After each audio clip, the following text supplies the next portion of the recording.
we go. A little bit of cricket, and we are on. Hey guys, how you going? So down BKRsport, we are live as we get underway for Pakistan versus Namibia in a game that we never thought would have been absolutely massive. But it is absolutely massive because Pakistan must win. If Pakistan don't win this game, then they'll be joining the Australians at the airport there in Sri Lanka. They'll be joining the same flight. Well, not the same flight because Australia will come back to the greatest country in the world, whilst Pakistan will be heading back off to Pakistan. But right now, it would be India and the USA actually qualifying. Now, India play a game later on tonight.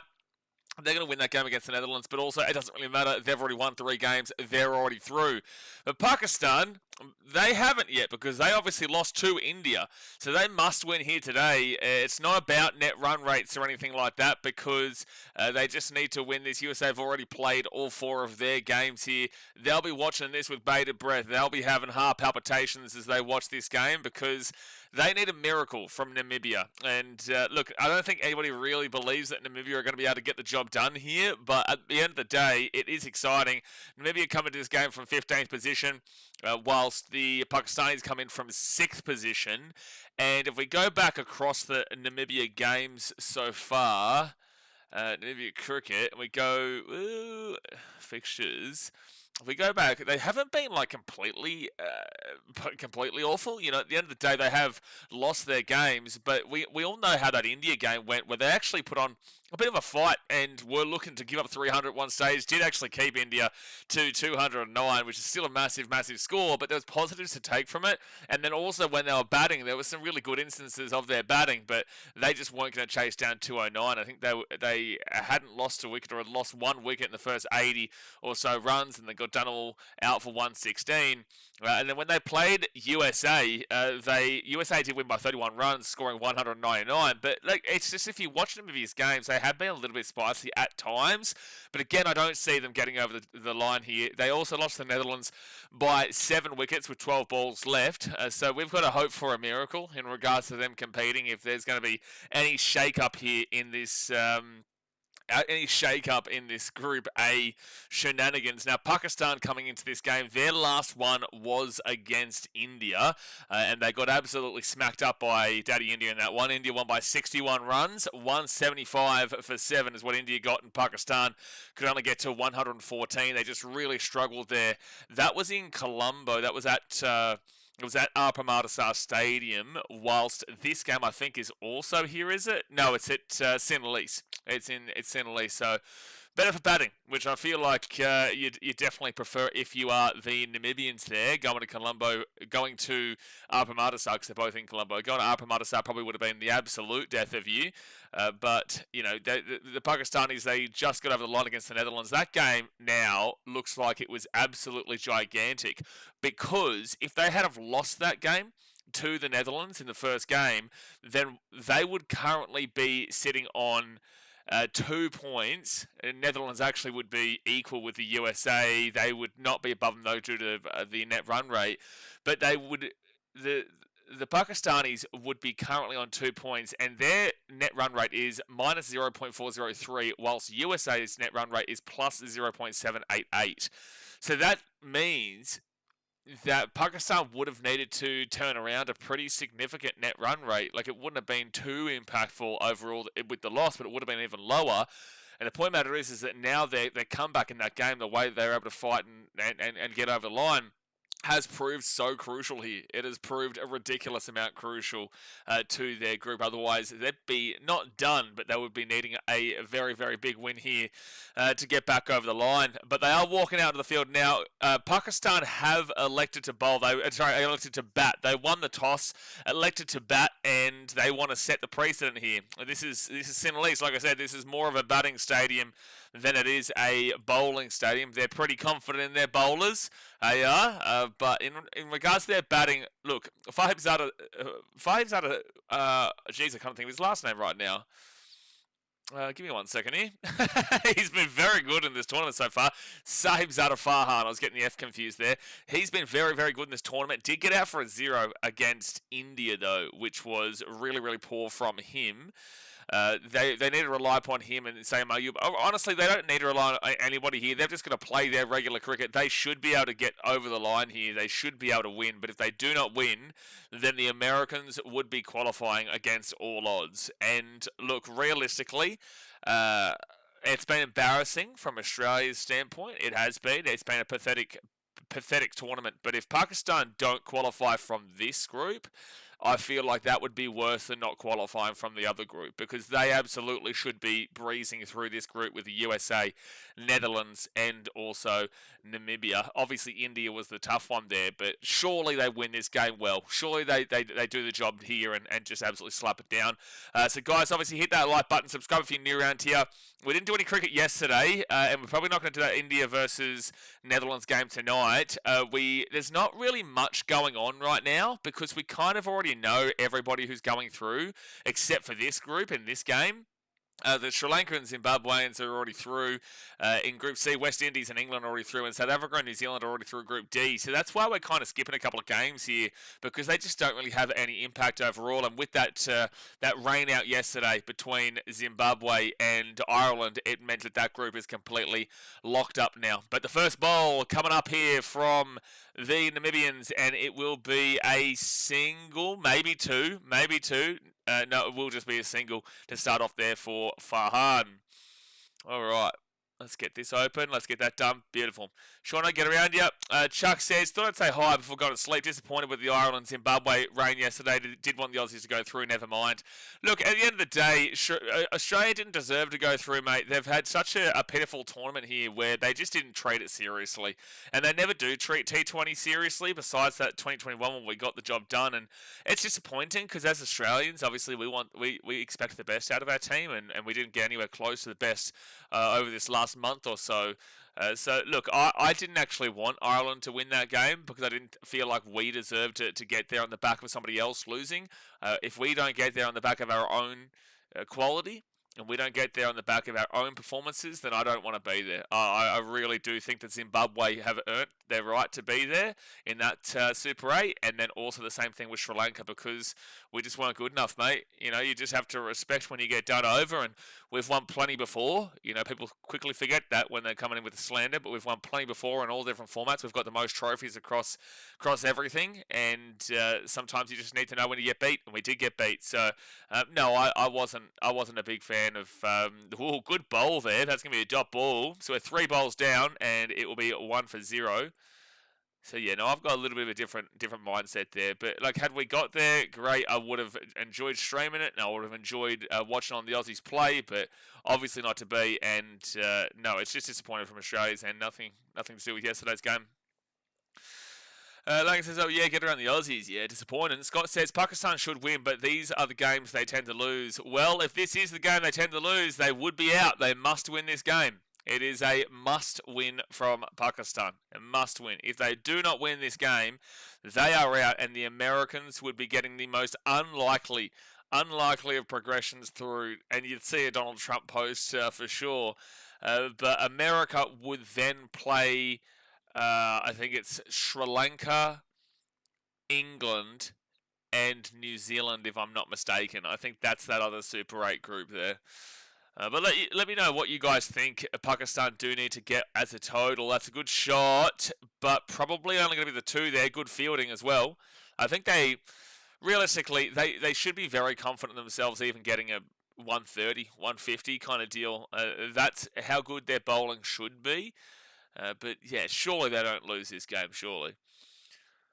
Laggins, I think it's time we let go of the Connolly potential train. Is just not it. Yeah, but the thing is that if we haven't let go of the Cameron Green potential train, then is that going to give you a great deal of belief that George Bailey and this Australian selector team is going to move on from the Cooper Connolly hype train? I just don't see it. So, look, I think that's been an absolutely disastrous tournament. That's a very good bowl there from JJ Smith, and also fantastic over.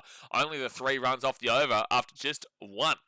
Fantastic stuff for the Namibians, but I don't have any faith and any confidence in how the Australian selectors are making their decisions right now. Not a single bit of faith, not a single little bit. So, I'm not gonna wait for them to make that decision. And the thing is that like Cooper Connolly could be a good player, but I'm not just willing like we selected Cooper Connolly over not only Renshaw, who had proven to be good in the conditions with a 31 and a 64 or whatever it was in the first two games of this tournament.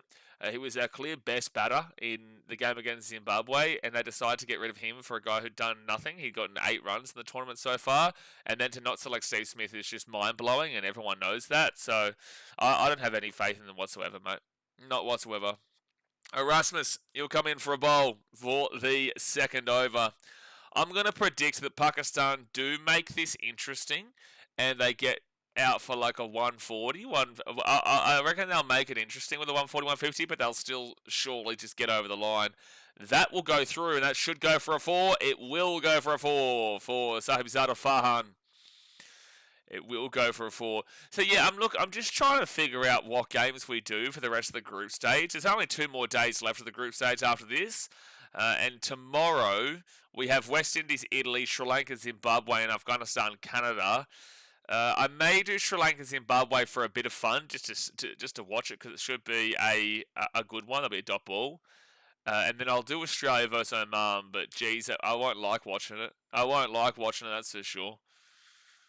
Get ready, Shatish. So good start here so far from the Namibians. Good start.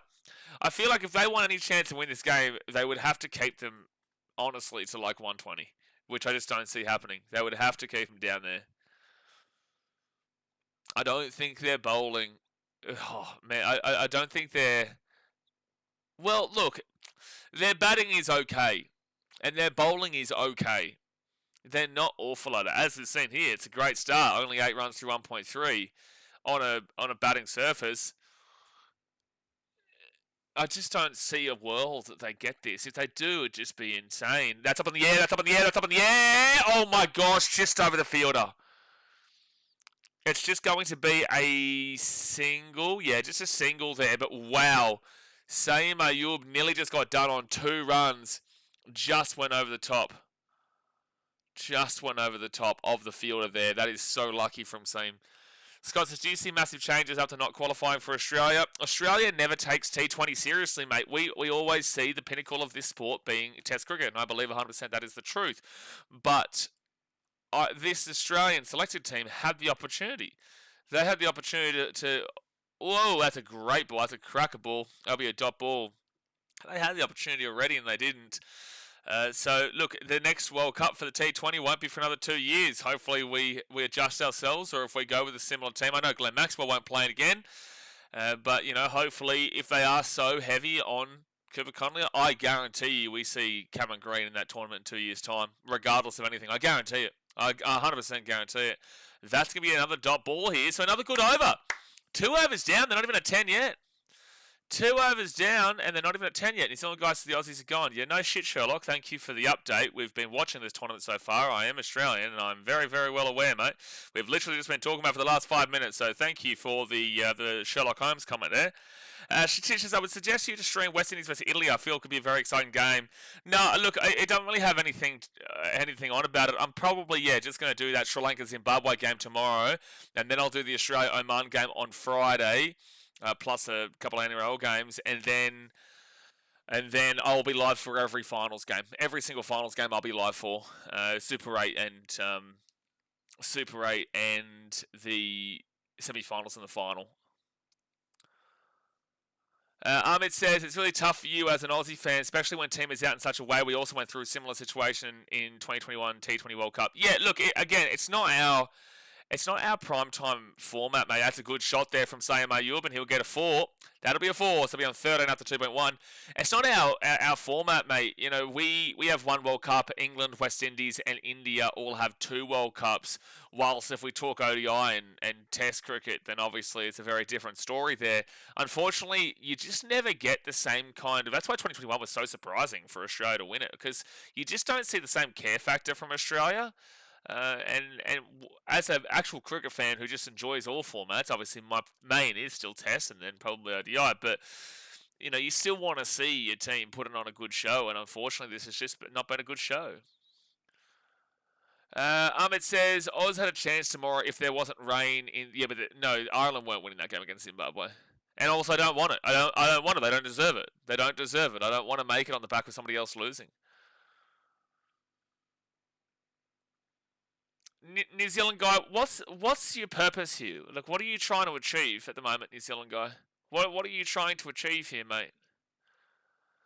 If you'd like to talk banter between New Zealand and Australia, we can clearly do that in this sport. Oh my gosh, another wicket should have come, but it's going to be a 4. New Zealand guy, New Zealanders definitely shouldn't be talking shit when it comes to cricket, that's for sure. Like, what's your purpose here? Because you absolutely shouldn't be. Out of all countries in currently still in, your country is not the one to be laying shade because you've won nothing ever, nothing ever. But also, I'd like to see the Kiwis do well here. I'd like to see the Kiwis do well. But with that being said, like if you want to go down a path where you want to talk shit about Australia, don't worry, we can play that game with you, New Zealand guy. We can play that game with pretty much every single country. Actually, we can with every single country. That's going to be a single here for Sayama. You'll be on 14. Sean says, Australia play like shit, so we can't complain. We can complain about Australia, but I'm not complaining about not making it through. We didn't deserve to make it through. Oh my gosh, there's been so... It goes across the fingertips of the wicketkeeper and goes for a 4. Sayama Yub has been this close to getting out twice now.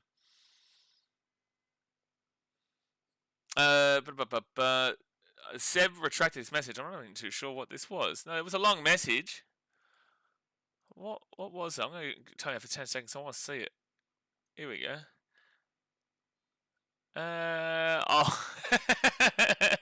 No! Oh, Liam Moore officiating and even the threat of it snowing, that'll do me. So, what, Liam Moore is officiating on Friday morning, is he? No way. Is he actually, Seb? Money Lewis got no ban and we have... Is Liam Moore actually... Is he actually the one officiating on Friday morning? It's very difficult for you to do live today, especially when your team is out. It's difficult to stream the rest of the group stages when there's... You know, there's no impact of Australia for sure. It's difficult for me to stream the Super 8 and finals and whatnot, but just for the rest of this group stage, I'm just sitting here like, oh, well, my team's gone, you know? Confirmed. Oh, my goodness me. Confirmed. That is a big yikes. So, 21 for nothing after 3 overs.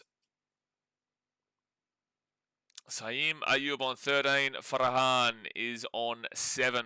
Salman will be in next, and it will be Baba, Usman, Nafay, Shadab, Nawaz, Fahim, Mirza, and Tariq. Mr. Pause Man himself. Mr. Pause Man himself. If you're Namibia, you take this start all the way, though. Especially with the 2 extremely close wickets. Yeah, wrap it up, Bronx. No point even streaming it. No, I'll be live, mate. 2:30 a.m. my time, 6:30 a.m. for you guys in New South Wales, and 5:30 a.m. for you guys in Queensland. Yeah, we'll do that game, and then we've got the later on NRL pre-season game. We've also got Australia versus Oman that day. Yes. So we have 2 games on Friday, or is it just 1 pre-season game on Friday? No, it is 2 pre-season games. Yes, we have Warriors and Dolphins and Tigers and Panthers. Yeah. Ahmed says, you know, one thing I'll say, T20s are a bit luck dependent because here gaps are really small between inexperienced and test nations. Sure, but winners make their own luck, mate. That's up in the air, but it is still a power play, so there won't be a man there. And that's a broken bat, is it? Or has he just lost his bat? They'll get 2 runs off it. This hasn't been a confident start for Pakistan, I must say. Lewis no ban, even though last deliberate trip was 5 games. You do the math. That's because they've been advertising and promoting him like crazy in the highlights for that game, as if they're going to allow that to happen. Yeah, he's just lost that bat. He just completely lost it. Yeah, winners make their own luck, mate. You know, I'm not going to use the excuse of luck. At the end of the day, we still have a professional cricket team, and they still get paid to do a job, and they didn't do a job, so it's not about that. Test cricket and ODI had a proper time to show who is the best team. T20 is just whack and smack, mate. And that's how all Australians have thought since the dawn of damn well time. That's why we really appreciate the patience, the mentality, the structure, the strategy that goes into Test cricket, because although it's really, really long and it takes a lot of investment behind it to watch the entirety of the thing, there's just a much more significant amount of satisfaction that you receive from winning a Test match because of how long it goes for. Like 2020 is just a way to bring in the eyes, right? Because it's a lot easier for new fans and for casual fans to watch these at the dot ball, to watch these short format games, which is still 3.5 hours. It's still a long game considering football is, like two, rugby league is two, AFL is just over two, NFL and whatnot still usually around the 2.5, even with all those ads, and baseball, that's between 2.5 and three kind of deal. So we're still seeing this as one of the longest games in the world, let alone the ODIs, and then also the Test cricket. But there just is. Oh, that's up in the air! Oh my gosh, again! They get lucky again. A hard edge goes over the top for a 4. Wow, Oh, they're getting so lucky in so many instances here, but winners make their own luck. He was not planning that kind of shot. He was going for a big slap, but just got on top, just got over the top of it. Oh, he got underneath it, and top edge there just goes over the keeper. Jacko says hello, Jacko. How we doing, mate? Seb Watson says reason he tripped him was they got into him and he blew up. So good luck to him with the Broncos. Well, look, it's another one where Australians, they don't care about this World Club Challenge as well. They don't. I wish they did more, but no one sees that as like the be all and end all. Whilst the English teams have a lot to prove because the Super League is known as a poorer league, so they get up for the game and they're still professional players and they get up for the game. Whilst you saw the Panthers just didn't take it with any kind of ferocity, they didn't have any meaning behind their performances against the Super League teams, and I hope the Broncos do. The Broncos are an ego team, so I'm sure they will get up for it, and that's a big shot, and that will be a 4. Sahibzada Farhan goes for 17. So 8 runs, 10 runs off of the over there. It's 31 for nothing. 31 for nothing. But no, would anyone disagree with me that when it comes to Test cricket, the reason why that is the most supportive from pure cricket fans is because there's just so much satisfaction and all attributes are actually included in it. Mentality, patience, structure, strategy, and skill. I feel like it has everything. Seb says this has been some bad stuff from Pakistan. It's not been unbelievable, but they're still 31 for nothing. I know even some ex-cricketers are happy with Oz exit, but they fear Oz. People hate Oz so much. The reason they are successful, imagine the aura and standard they had set. The reason why people hate Australia is because of the success that we've done in the past. I'm not surprised that's going to be a single. I'm not surprised with India's hatred towards Australia because we have put them on blast on multiple occasions and they know that we're the only team above them when it comes to trophies. I don't really understand Pakistan, but that's just little man syndrome in a lot of ways to hate on Australia. New Zealand, Kiwis don't really care about cricket, but it's really odd to see any Kiwi kind of taking the piss out of us because they've never won anything. But realistically, when you talk, and England, like they're justified. Like Seb Watson the other night, I didn't get annoyed or upset at him because he said it's within our God-given right to. Oh, it's a beautiful bowl, but it just goes past the stumps. Geez, he should have got him. He should have bowled him there. Just missed the off stump by a whisker there. But like that's the thing with England. Like of course they're going to come for us, but they also know how successful we are. So it is very much just a case of just miss that off stump. It is very much a case of just the success, but also we give it and we've got to be able to take it. He's not, guys. I'm just trying to make friends. Yeah, well, you're not going to make friends doing it this way, champ. Chaka says, I mean, it's easy for you to say that when your team's good at Test cricket, but yeah. Well, your team's not good at Test cricket. Would you disagree with me? I don't think you're going to, as an Englishman. So your team is not good at Test cricket, and would you disagree with me? Because I've already seen you saying that Test cricket is the best format in this chat. You would disagree. Well, then, Jacko, why have you said it previously that you thought that Test cricket is the most pure and best form of cricket in this chat? So now you're changing your opinion. Is it because you want to change your opinion? Or is it because your opinion has actually changed? So, Trumpleman coming in for his 4th bowl here. And that is going to go for 4. Glad I'm making an impression on you. Yeah, but you're a Muppet, Seb. You still are a Muppet. Don't let it get to your head. You still are a massive Muppet, don't you worry. So 36 for nothing. They will get a boundary there. It's 4.4 overs down.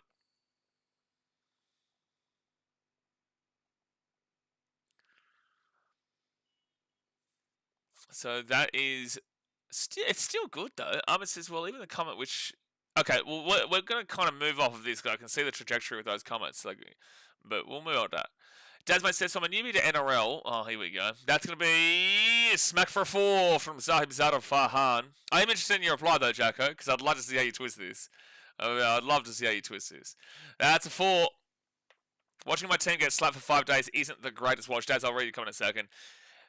Jacko, on its pure form, between 2020 cricket, ODI cricket, and Test cricket, what is the best one? Bias aside, regardless. Desmond says, so I'm a newbie to NRL and I'm watching every grand final for the first time, currently watching the 23 grand final. I thought the Broncos were on a 19-year drought before 2025. It's currently 24-8. Yeah, unfortunately, Daz, mate, as a newbie fan, I'll let you know they lost that game. Yeah, no, Nathan Cleary. Slap them up. Absolutely slap them up. So last bowl here from Trumpelman. It was a very good start of the over, and then he gave up those back-to-back 4s, but at the very least, he didn't give up another one. So that'll be 5 overs down, and it's 40 for nothing here to Pakistan. John says, Test cricket's doomed if Australia produced pitches like they did in the Ashes. Well, 2 were bad, and it cost Cricket Australia millions. Don't disagree with that. The thing is that Australia's pitches are so different to the subcontinent, where it is more about the fast bowling and not about the spin, and that is actually the detriment. Right there is the detriment to Australia in T20, because a lot of the time these World Cups are actually happening in the subcontinent, but also we don't have the spin bowling necessary because everyone grows up wanting to be like, Brett Lee, and I know there's Shane Warne, but it takes a lot of skill and there's a lot into it to be like Shane Warne, right? So you've had some amazing fast bowlers through time, and Australia's pitches deliver that for a purpose, because it makes the game, not just a batting paradise, right? Whether you like that or not is a whole another question for itself, but the point is that that's the case, and we do struggle with the spin because our pitches in Australia are always just fast pace. So that's why you saw what you did in Melbourne. That's why you saw, he's gone. Sayam Ayubi is gone. That's the first wicket. That is the first wicket. Saeem Ayub, who was testing the waters a lot and finally gets done now. He's out on 14, and it's Pakistan 40 for 1 after 5.1. Brassel comes in, and Brassel gets the job done. He's gone. So anyway, I don't disagree with you. But also, did you see the views and did you see the amount of people that attended the games? We had, I don't know if it was a sellout, but we were close to a sellout in 2 of the other test matches. The only one that didn't really sell out was, I think, no, it wasn't Perth. It might have been, no, all of them nearly did. SCG was pumping. Brisbane was pumping. Maybe Brisbane had the least, actually. Adelaide was absolutely pumping, even despite how hot it was. Perth, we put up like 45k on a couple of those days, and the MCG, that's obviously always going to be the case.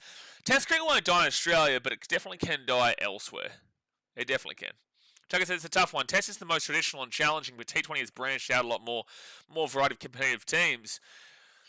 Okay, so in regards to competition-wise, I will agree with you. I will say that T20 competition-wise brings a lot more teams into it, but also it's just a whack and smack. There's no real strategy that goes into it. There is forms of strategy for sure, but there's no real strategy that goes into it.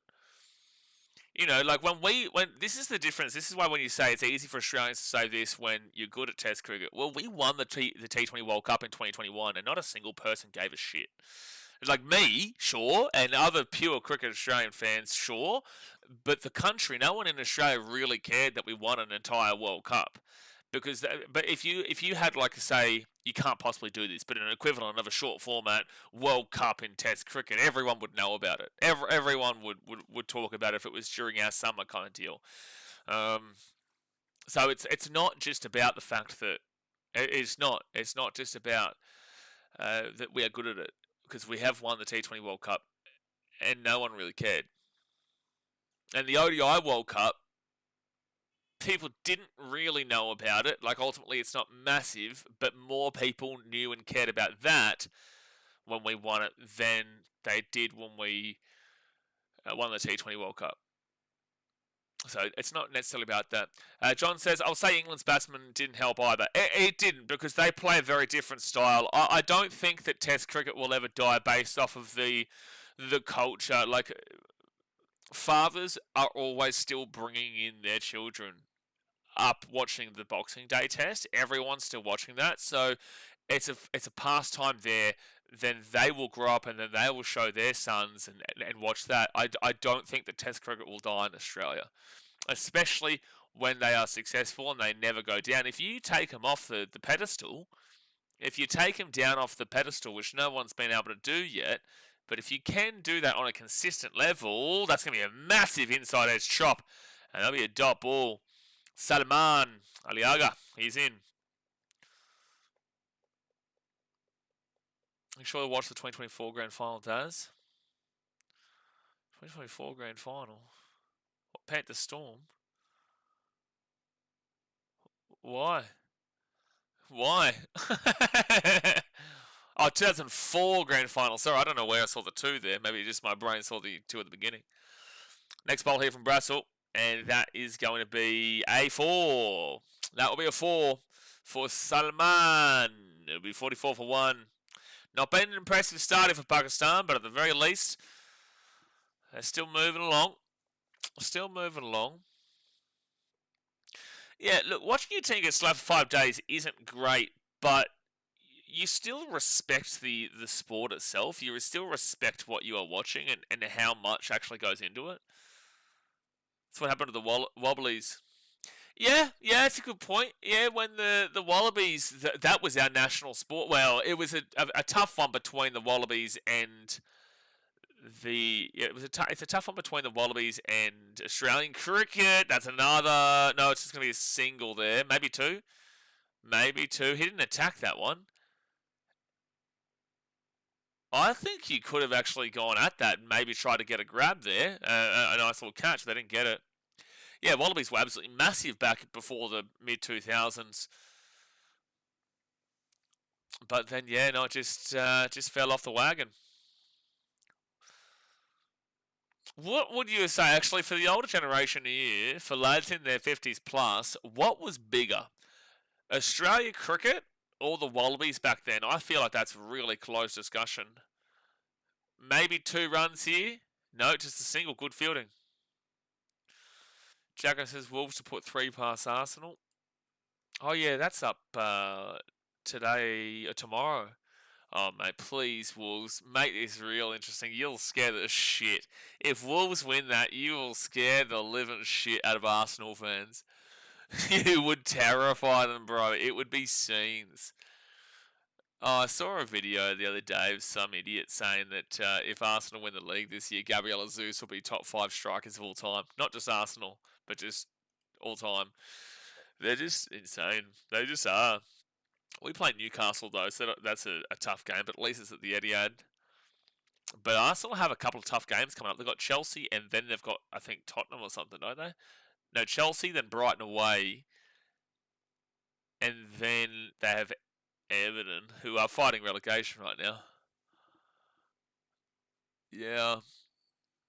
Yes, Mr. The Aussies are officially eliminated after Zimbabwe and Ireland had a draw yesterday because it was a match abandoned without a ball because it was raining and whatnot.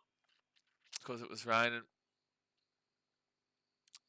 I saw your comments, Mister. I feel like you do have to admit, though, Connolly was the absolute incorrect choice. I feel like you do. I don't think you can defend that anymore. I don't feel like you could still be on the Cooper Conley wagon. I get he's from where you're from, mate, but like that was disastrous from him, and especially for him to be selected over others. So Myberg, he'll come in for a bowl, and that will be a single. Namibia are doing well here, man. They're not giving Pakistan everything they want. They're not giving Pakistan everything they want right now, which is at least making a bit of an interesting game. Is Murphy still with us? Used to love watching him charge in with his old mutton chops. I think he is. I think he probably. I haven't heard anything to say otherwise. Let me have a look. Yeah, no, he's 64 years old. No, he's still cracking. He's still kicking on, the old Murphy. Conley's a symptom of wider issues. Come on, man. Sure, I don't disagree, but come on, man. You've got to criticise him. Come on. He got one run across 3 innings against Namibia. They drop Renshaw for him, and they don't bring Steve Smith in when he's there. And he got out for what, like 1 run or 3 runs or something like that, and got 10 runs in total across the 2 innings that he had in this World Cup. Come on, be serious. Sean says, and Green was not worth $4 million at all. That's absolutely the truth. That'll be slapped through for a single. There are wider issues, but with that being said, come on, man, let's be real. It was an awful decision. How is Connolly not made captain? Well, the day we take advice from the English will be the day that the world is over and Hades is risen. That will be a single for Salman. So they finally get to the 50. So just after the power play finishes here, 6.4 overs down, they do get to the 50. It's 50 for 1. It's 50 for 1. Through 6.4. Like, they're still on target for over 150 to 170-ish, but still nothing too exceptional. That will be probably 2 runs here. Yeah, they'll get 2 runs out of that. They'll get 2 runs. New Zealand guy says target. Look, they're playing Namibia, mate. They should fancy themselves even from here. But no, I feel like a minimum for them to win this game would be, honestly, probably about the 150. Next ball. And that will be a dot ball. So it says, I don't want to write an essay on Australia's lack of commitment to T20. I agree with you when that's the direction of world cricket. It's I don't know if I could say that's overall the direction of world cricket. I just feel where I'll agree with you is that teams fancy themselves more. They do. They fancy themselves more in T20 because it doesn't take as much to be successful in it comparatively to the others. So look, I won't actually necessarily disagree with you there. I won't.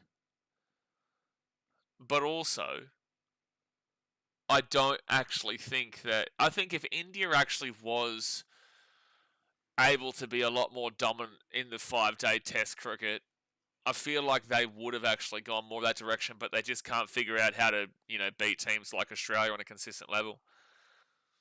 So Scholars comes in. Without Cummins, Stark and Hazelwood, this attack looks weak. Yeah. So 52 for 1, 7 overs deep.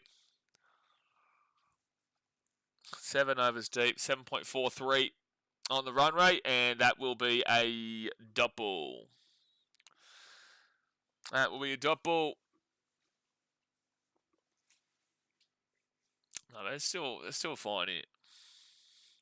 So look, I think Pakistan, honestly, a target of 150 should be enough, but as someone said before, they do have the ability to fall away as well. They do. They do have the ability to lose these kind of games. Farhan on 29. He was super close to getting out a couple times earlier on. But he's still there. He is the big one to get out for the Namibians. He is the big one to get out. Next ball from Scholz. He wasn't too bad against India, I don't think. That'll be a dot ball. Never thought I'd see a day I agree with Smitzer. Look, valid.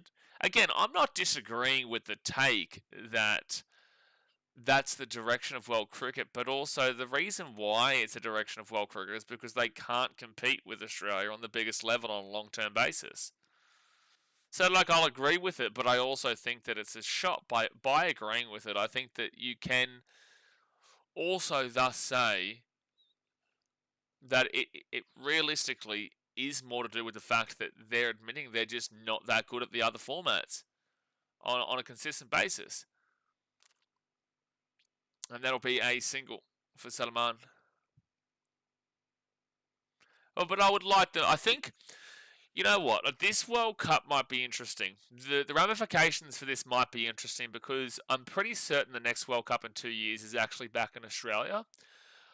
I do feel like there's going to be a complete gentrification of this Australian team and the mindset. And I think they'll have a lot to prove in that 2027 World Cup. So you may see an adjustment in mentality.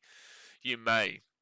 This might have been, it's the worst thing for now. We've looked awful. But this might have been the best thing for then, because if they had have just scraped through and got into the Super 8 and whatnot, nothing would have changed. But with them getting knocked out in the group stages as appalling as they have, it may actually be a step in the right direction for adjusting the mentality, because previously, as you know, no one gives a shit about T20 in this country. Just a couple of wickets here and Pakistan will be feeling the nerve. Would you disagree with that notion, Mister? Would you disagree with the potential that this embarrassing World Cup actually does adjust a lot of the mentality going forward for that World Cup? And I think it's also a benefit that it's in Australia. I believe so. I'll have a look. 2027 T20. Oh, no, I think it's 2028, isn't it? The ODI World Cup is next year. To be co-hosted by Australia and New Zealand, yeah. Oh, that's up in the air, that's up in the air, that's up in the air, and that will be a 6. That will be a 6 there for Salman. That will be a 6, and it is 61-4-1. Big shot there from Salman. Yeah, so the next World Cup is in Australia and New Zealand in 2028. India's Champions Trophy World Cup hosting in jeopardy as ICC explores Australia's switch after Pakistan chaos. What? What's this? India reportedly risks losing hosting rights for the 2029 and 2031 ICC events following the political turbulence that unfolded during the ongoing T20 World Cup. Until 2031, India is scheduled to host 2 major global men's tournaments, the 2029 ICC Champions Trophy and the 2031 ODI World Cup, under the hybrid model agreement signed in December 2024 between the ICC, BCCI and PCB, ahead that's Pakistan Cricket Board, Indian Cricket Board, and obviously, Anyway, long story short, India, ICC, which is basically still India, and Pakistan, ahead of the 2025 Champions Trophy. India and Pakistan will not host each other in global tournaments, whether men's or women's events. Instead, neutral venues will be identified.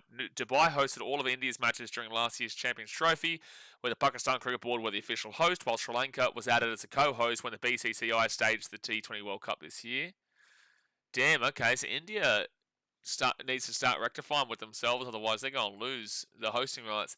However, according to a report in the Sydney Morning Herald, India risk losing hosting rights for the 2029 and 31 ICC events following the turbulence that unfolded during the ongoing T20 World Cup. The report claims the ICC is considering Australia among alternative options amid tensions that disrupted tournament planning. Well, what are the alternative options? Like England? That's going to be a wide here. What are the alternative options? England? Or you're not going to host an entire ODI World Cup in Sri Lanka. That'd be just ridiculous. You can't really do it. You can't do it in Bangladesh either. You obviously aren't going to be doing it in Pakistan, considering what's happening here. Maybe South Africa. Oh, that's up in the air. Will that be a 6? Will that be a 6? That is going to be a 6. That's a big shot. Spencer says, I agree that other nations aren't investing in tests, but we should be top 2 in both formats. Well, there's 3 formats for starters. But, yeah, I do believe... Well, currently, funnily enough, coming into this T20 World Cup, we were actually ranked number 2. Currently, coming into it, we were ranked number 2. It's just been an absolute pitiful show where I disagree with the coaching, and I disagree with the selections from George Bailey, and Andrew McDonald just shouldn't be the coach. But it wasn't selected It was. Oh, that's a big shot, and that should be a 6 again, and it will be a 6 again from Farhan. You needed to get him done early because now he's starting to open up on him. This World Cup team was selected based off of kind of just who he liked rather than off of form, and because look, Connolly this year in the BBL wasn't exactly spectacular in a lot of ways, but and Maxwell, he realistically is just getting selected based off of name. There was a lot of disagreements with how this team operated.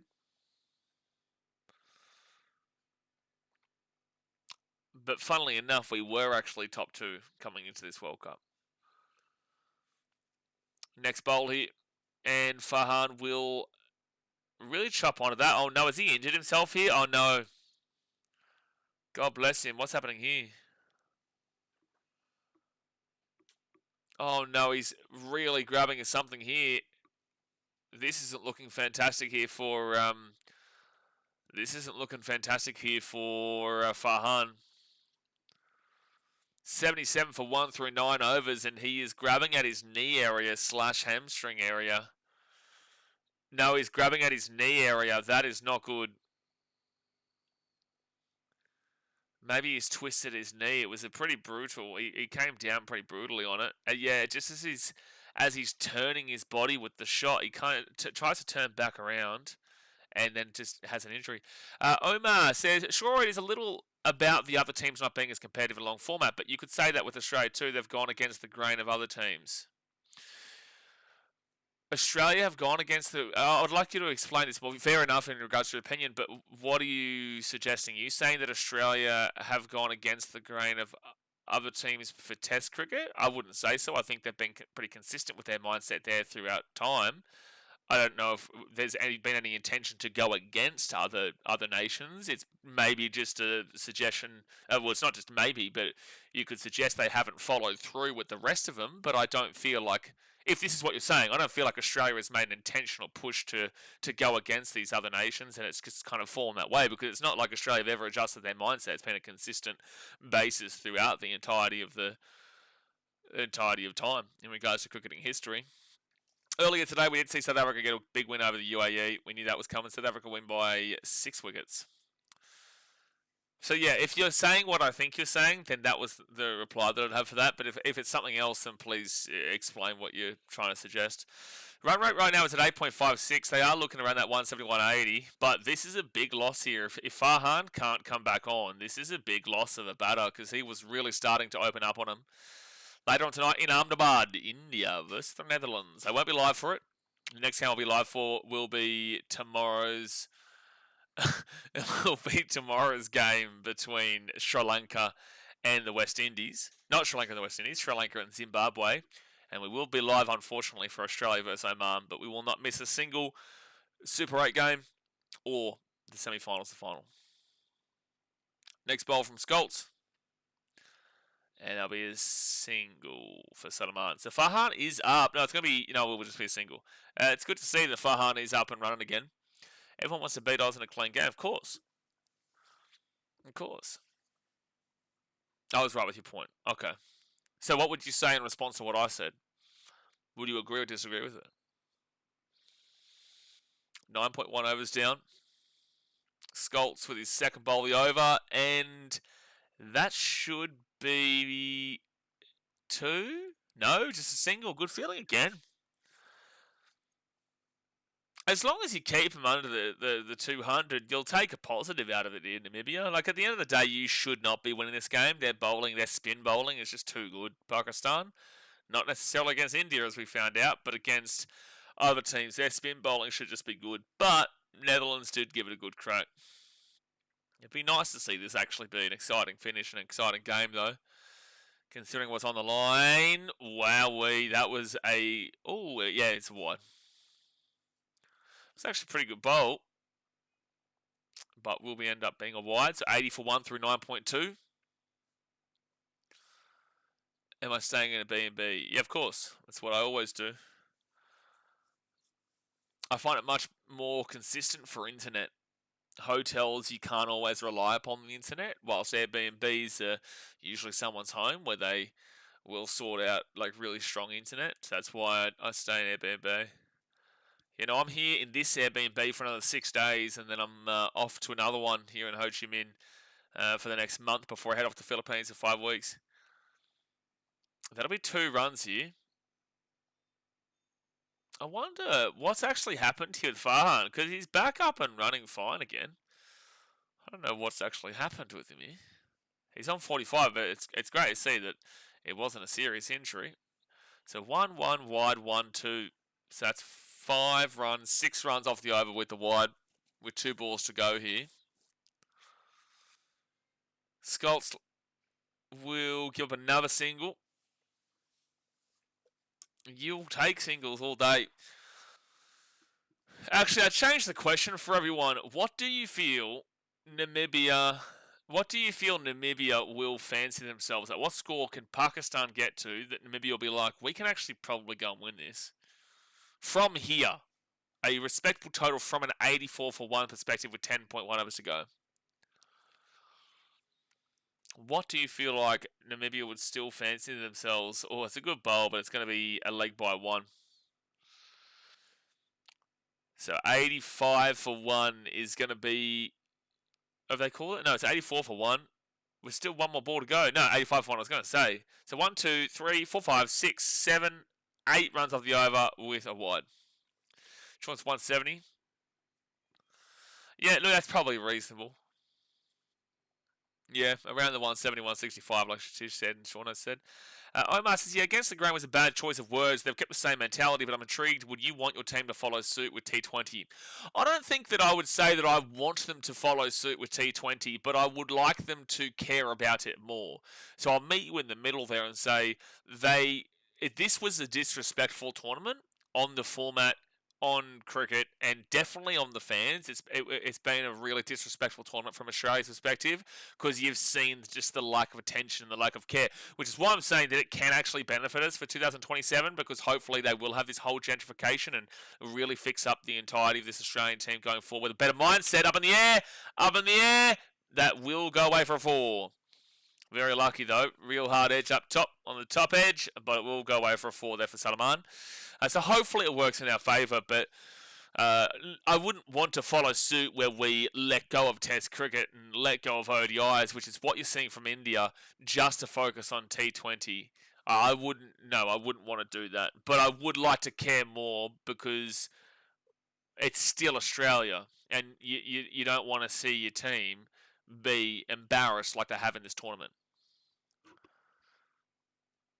Seb says, which team are you going for now the Aussies are out? England, I'm guessing. Yeah, definitely not England, mate. No, probably the Kiwis or the Saffers.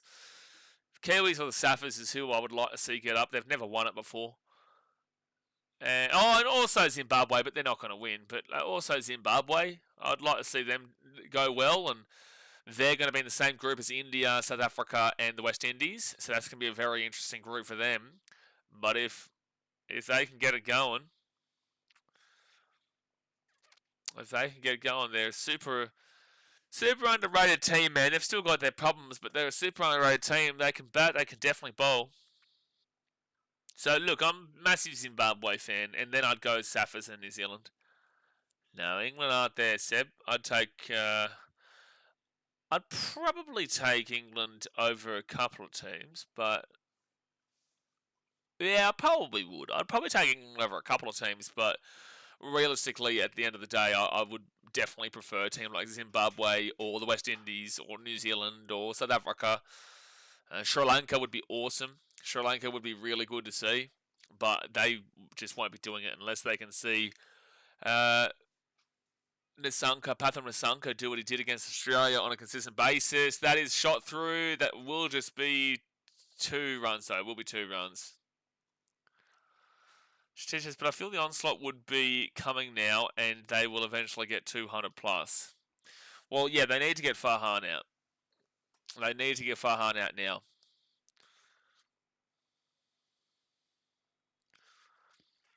$92 for 1 through 10.4.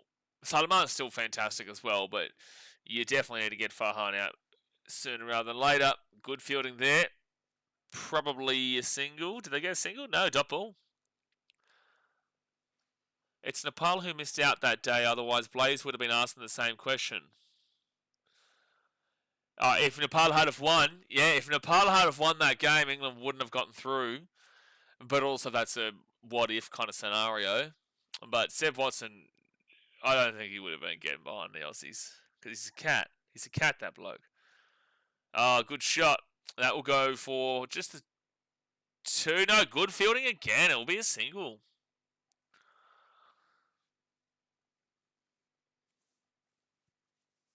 No, I'd like to see somebody win it who hasn't won it yet. That'd be awesome. But I do feel like India just do go on and win it from here. I think their biggest bogey team would have been Australia, but it's just like also on its own merit, we shouldn't even been competing in that game with the team that we have. But we all know that we are a bit of a bogey team for them, and they would have hated playing us later on in the tournament, even if we look as bad as we do. So he says, I think you're too optimistic. Well, I don't know about that. And the future of Aussie cricket is bleak. Oh, this is, no, you're just completely a negative Nancy with that kind of thought process. Where's all the young guns if Connolly is the pick of the bunch?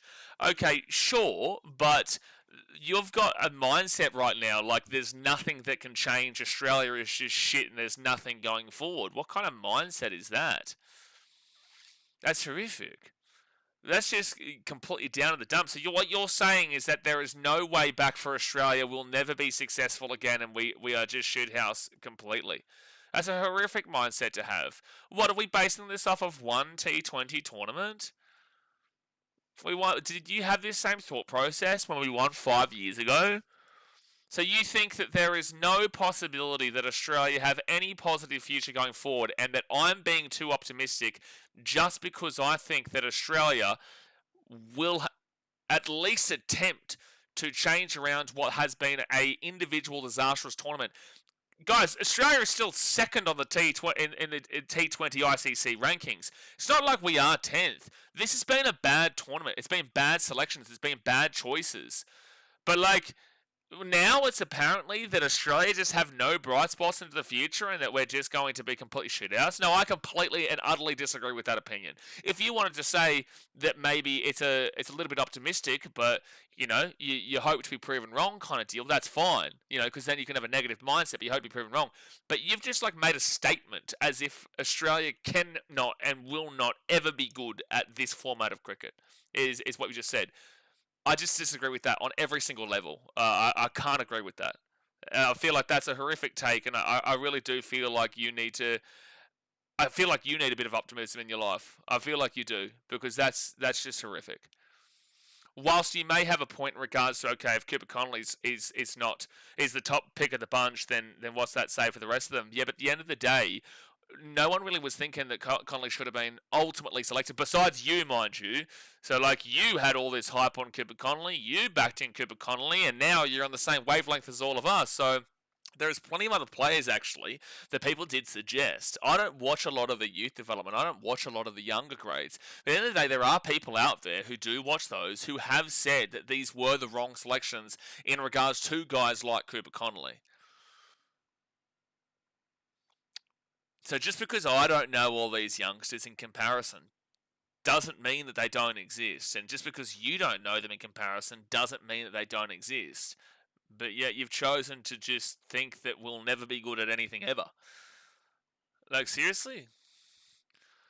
Says, bet that guy's fun at a party. I think he just realises that we were right in regards to Connolly.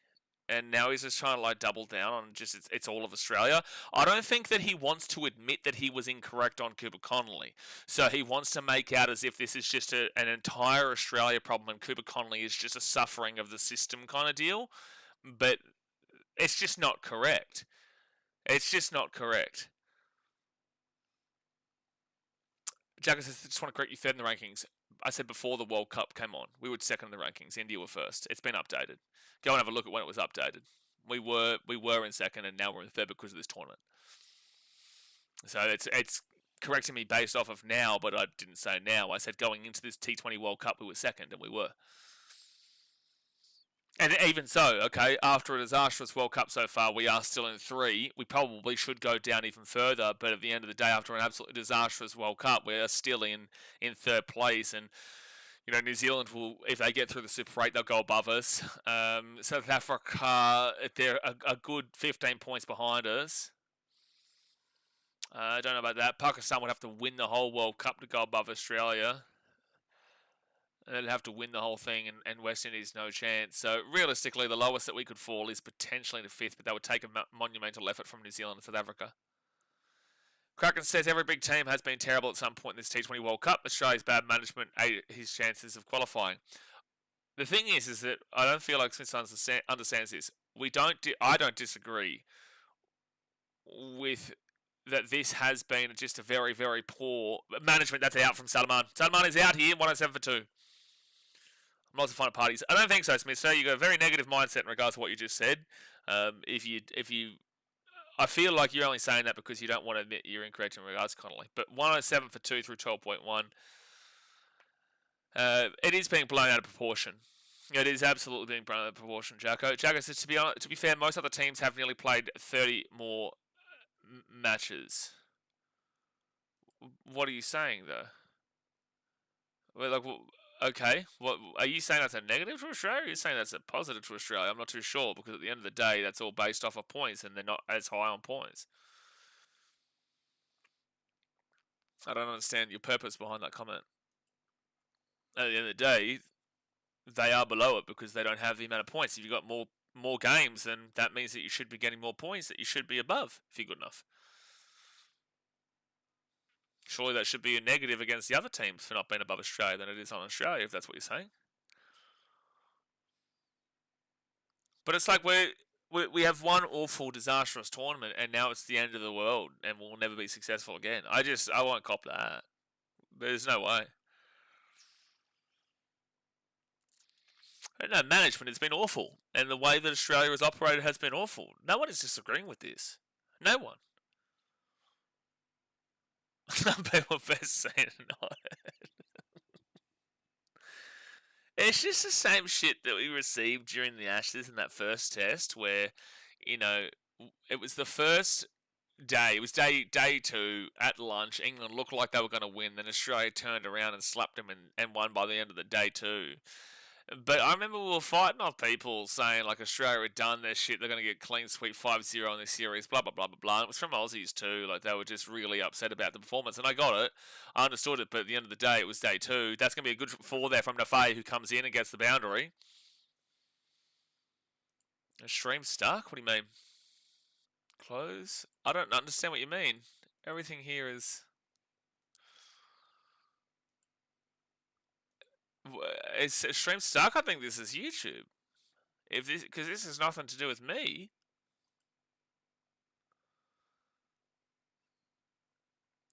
I'll try. Yeah, it's been blown way out of proportion, Jacko. Alright, 12.4 overs down. It's 112 for 2. Howdy, fellas. I know Watts Smith has been timed out for a Connolly comment. No, like, if you go back and have a look at his, like, he said that I'm being too optimistic about Australia. He said, I think you're too optimistic, and the future of Aussie cricket is bleak. Where's all the young guns if Connolly is the pick of the bunch? Basically, the conversation has been surrounded that, he's saying that Australia have no ability to turn this around. He's saying that Australia currently look like they're in a shithouse situation going into the future, and as if we're never going to be good again, based off of the fact that he believed individually that Connolly is the greatest product. But at the end of the day, there are a lot of other people out there who do suggest other people than Cooper Connolly.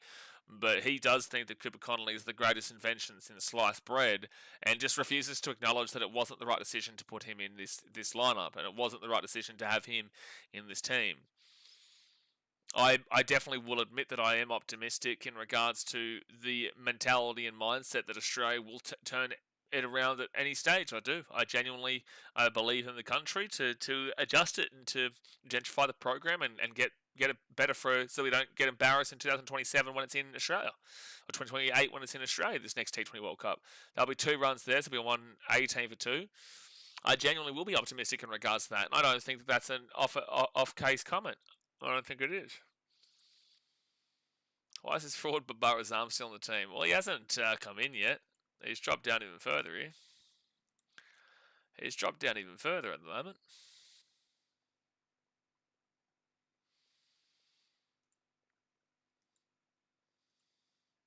Like, if we go and have a look here, I'm going to type something in.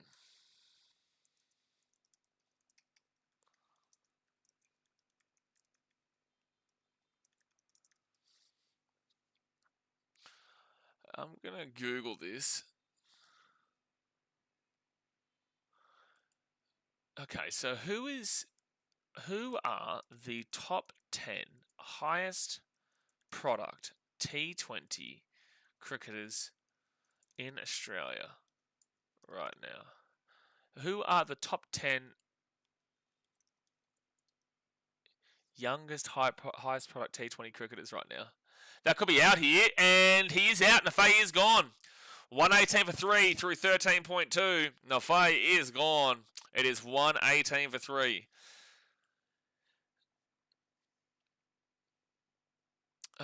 So Cooper Connolly is amongst the top 10. You've also got Jake Fraser McGurk, Tanvir Sangha, Oliver Peake, Xavier Bartlett. He's 27, so not really. Sam Constance, obviously. Oliver Peake, Aaron Hardy. He's good for the Scorchers, to be fair. Marley Beardman. Beardman got injured after that Pakistan series, but I actually liked him in that Pakistan series. Josh Philippe, he's 26-27 though, and Hayden Kerr, he's 27 though. That's going to be a drinks break. I'm actually going to go grab a drink here, guys. I'm going to go grab a drink. So hit that thumbs up button, subscribe. Artist Jatin Ranas is where you're from, bro. I'm from Australia, mate. But I'll be back in about literally 30 seconds time. I'm just going to get myself a drink. I'll be back.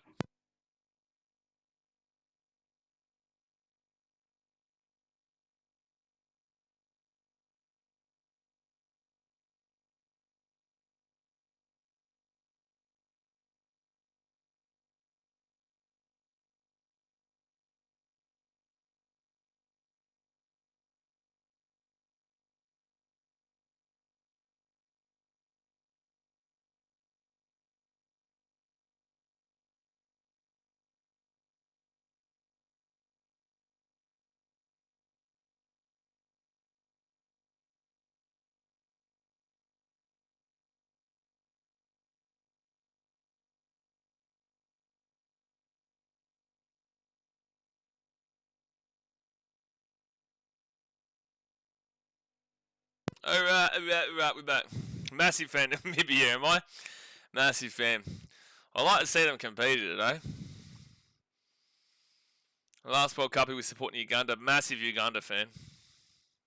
Massive.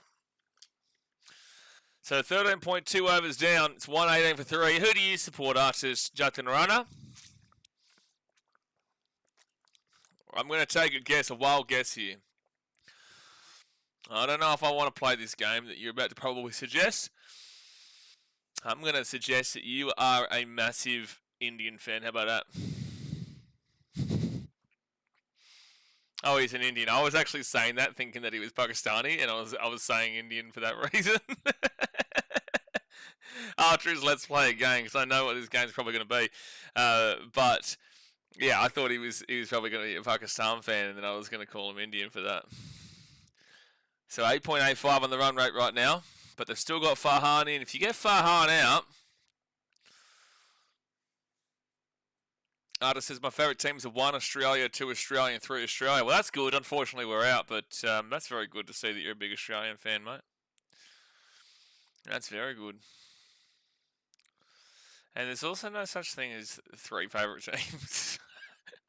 Next bowl. Oh my gosh, that was a really good bowl. It will be a dot ball to shut up. Seb, you actually find this a lot in the subcontinent. In India and Pakistan, you do find that they have multiple teams. They will usually support their nation, obviously, and then whatever big team outside of their nation, they'll support usually 2 of them, which it's amazing. You'll see people who come and I'm an India fan, but I also support Australia and England. You're just like, what are you smoking, mate? You're smoking something. You're something good too. But you know, they'll say like India, Australia, and South Africa, or India, South Africa, New Zealand, or you know what I mean. Seb says, I'm going for England jersey and Isle of Man. I am always Jersey 1, Australia 2, and then probably Guernsey 3. That's what I would do. Must be Smith's burner glazing New Zealand. Maybe New Zealand guy. And that will be shot through for a single. Shatish says, you don't even know what you were stepping into. These Aussies are ready to pounce on you. What do you mean, Shatish? We're very nice people. We're just sitting back enjoying some cricket. We would never pounce on anybody, Artist. Don't believe him. Don't listen to him. Shatish is going crazy in the chat. You got to be careful. Kraken says, okay, wow, so Babar Azam is now going to be Pakistan's finisher. Big bouncer, mate. Big bouncer here. We've never done anything of the sort, Shatish. I think he's lost his mind. I think maybe Shatish has had a few too many drinks today. It's only 3 p.m. in India. No, it's only 4 p.m. in India. You got to start warming up now, but it's only a Wednesday and it's 4 p.m. You're already this drunk, Shatish? Oh my gosh. Oh, for God's sake. I'll say the better player there is Brett Lee. Daz, mate, member for 10 months. There's a lot of propaganda going on here. A lot of propaganda over here, Daz. Propaganda Central. The K stands for propaganda in BKR. Next ball. And, ooh, very good ball. Beats him, but will be a dot ball. Dot ball. See, Artists, the thing is that these streams aren't here for us to play a game. Right? These streams, we are talking about what's happening in cricket right now. We are also talking about the game that we are watching, where it's 121 for 3 to Pakistan with the 14.1. And it is about insulting English players in England in general, because Seb Watson and Jacko deserve the slander. So you've got to really understand that these streams aren't necessarily for us to play a game about picking between Philander and Morne Morkel. No, he doesn't chase it. I think Pakistan probably get to 190. I'll go.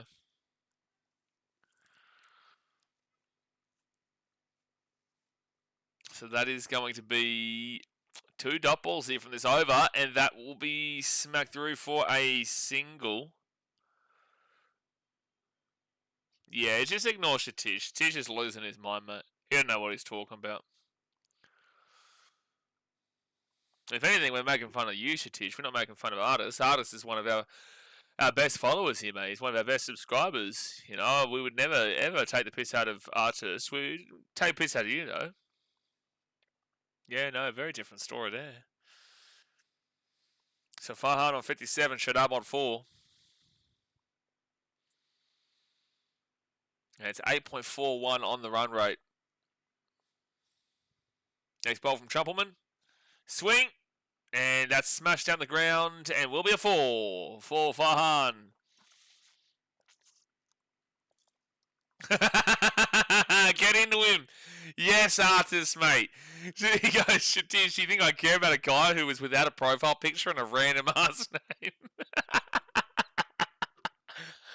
Exactly right, mate. You tell him. Get into him. Exactly right.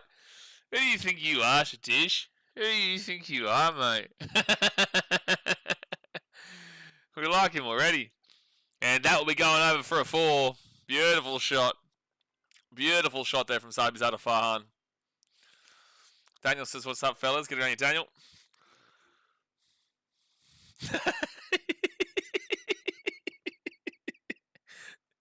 Artist says, why don't you both mind your own business? I'm talking to the owner of this channel who was nice to me. Yeah, exactly right, Shatish. Have a word to yourself, mate.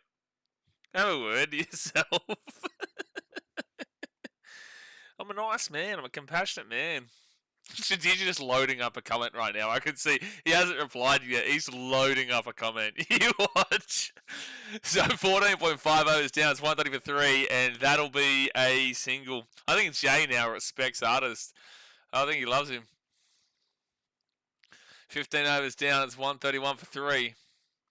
It's only nice because he has to be. No way, mate. No way. You never see me nice towards Jacko or Seb.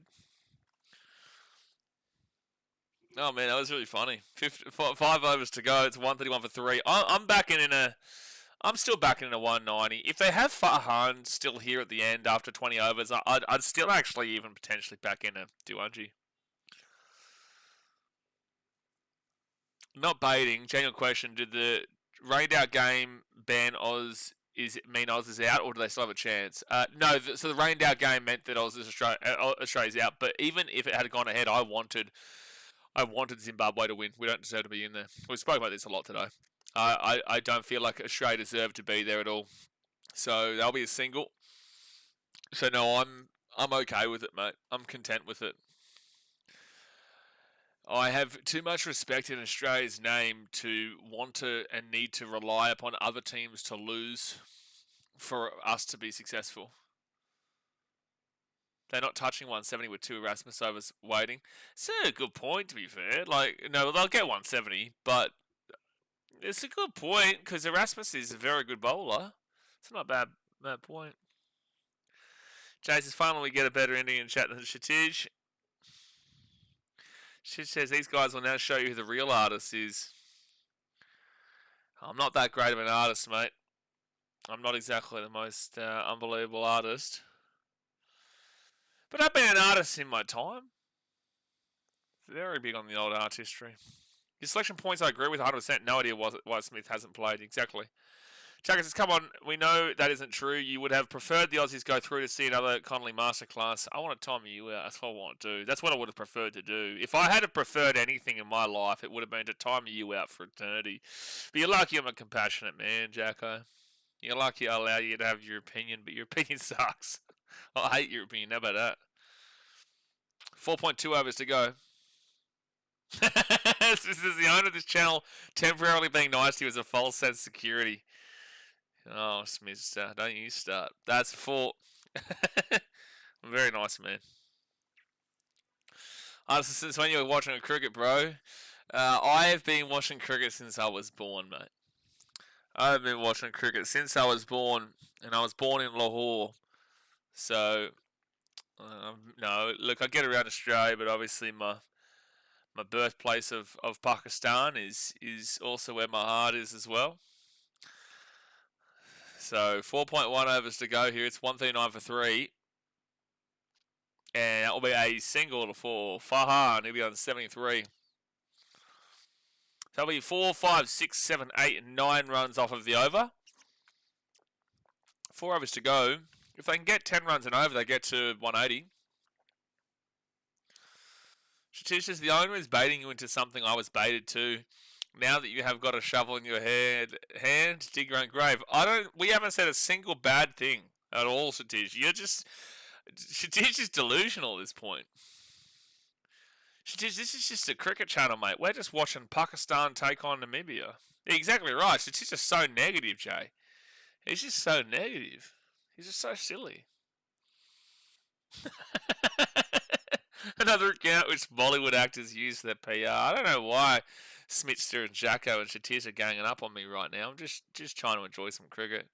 But most runs in this World Cup so far is actually Sahibzada Farhan with 193. Next would be Markram from South Africa on 178. Seifert from New Zealand on 173. That's a pinned comment. That's a pinned comment. Jacko, like, I don't agree with you all the time, but I'm going to agree with you there. Like, that's actually spectacular from you. That's really impressive. Oh, close to a catch, but it will just be a single. Jacko said at the end of the day, who gives a toss if both teams go out of this World Cup? Titans going undefeated. They are. We do take on a pretty tough team on this Saturday, the Melbourne Storm, who were in the grand final last year, but that's just a pre-season game. The final pre-season weekend this weekend. Next weekend is when the NRL fully starts. The actual regular season gets going. And we're going to be absolutely zooming, so we're going to be flying. We're going to be firing up. Oh my gosh, never seen someone fire up more than what we are. When Cleese Harris owns the poverty franchise in Melbourne Storm.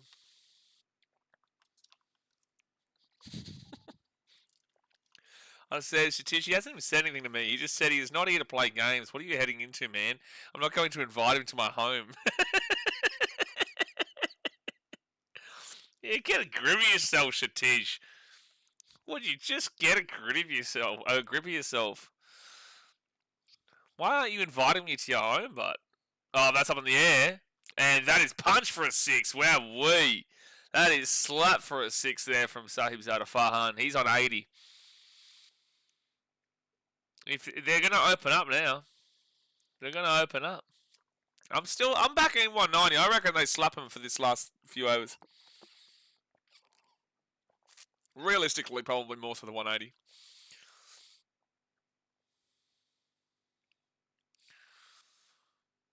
He just pumped that one straight up Broadway for the 6. But, Jacko, one thing you've got to learn in regards to rugby league is that the Bulldogs are a team to steer clear of, mate. Steer clear of them. Artist says Premier Bowler could not get placed in team versus Mighty Namibia. Namibia's pretty good, mate. They're going to chase this down like crazy. If Pakistan lose this game, they would not actually make it out of the group stage, which is crazy from this group. That would be crazy.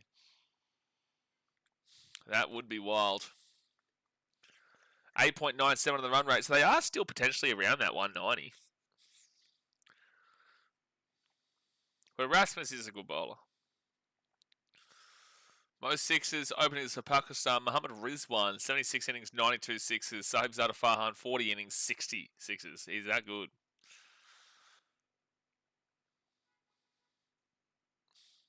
He's just been really good, man. This World Cup has been amazing for him, especially considering that his pre-game bilateral series against Australia was quite disappointing. It was more the Salman Aliaga show. Salman was the one who was really kind of pulling along the line in the batting department in that bilateral series against Australia.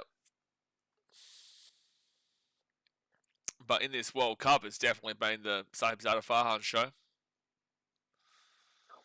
At some point, Shatij, February, there's no chance. February's just too tiring, mate. Put the blowtorch on that Storm side. Exactly right. Well, at least I don't have Zach Lomax for a start. The first cricket match that I watched, mate, I would have been like 2 years old. I would have been just out of the womb. I'm pretty certain that I was born at the SCG itself.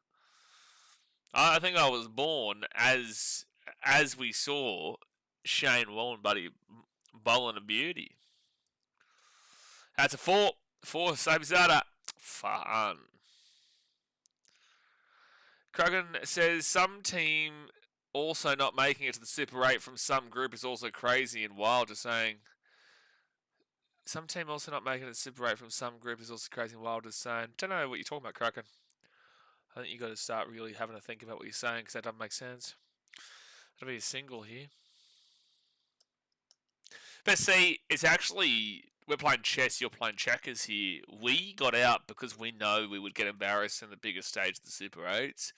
Whilst England, they actually may genuinely get embarrassed at the biggest stage of the Super 8s. So that we're just thinking chess, not checkers, mate. You got to start thinking like that when you're the big dogs. Someone says, born in the SCG while in Lahore sounds plausible. Well, look, that's a big edge there, and that will go for a 4. So Shadab gets to 11. It's 157 for 3 with 3 overs to go here. You got to start thinking outside of the box. You got to start thinking outside the box. The box is there for you to think, Daniel. You're not thinking. Artist says, why did they play with Babar when they don't want him to bat? Look, Babar is the most complex man on the planet when it comes to cricket because, like, sometimes he can go for 3, sometimes he can go for a duck, and sometimes he can go for a whopping 15. You know, you just never know what you're going to get. But Pakistan fans defending him all the time. Well, this Pakistan team has selected him low in the batting order. I would assume that is showing that they're off him in regards to the batting. I would assume that's showing that they're thinking about moving on from Babar. And there you go. Durrell said the same thing. I feel like they'll drop Babar completely from T20 after the World Cup. Yeah.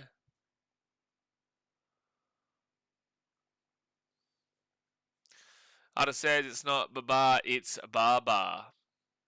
Yeah, sure, but you know who I'm talking about. Daniel says, I said it sounds plausible in there, brother. No, exactly right. Exactly right. They're right next door to each other. Did you not know the SCG and Lahore are right next door to each other? Do you think it'll be a look ahead spot for Arsenal? Think they're looking ahead to the Man City final? They should be looking ahead to shit right now. They need to win every single game. They can't be looking ahead to nothing. City are right on their coattails, mate. Why are they not using Erasmus? I'm not too sure. But he is their best bowler for mine. So 159 for 3, 9.26 in the run rate. 2.5 overs to go here. Maybe Erasmus is injured. Oh, that's going to be slaughtered away for a 6 from Zada. And he's into the naughty 90s. He's in the naughty 90s. Smith says a drunk Waka ODI crowd taught me what a wanker is in the early 90s versus the Poms. Cricket can be educational.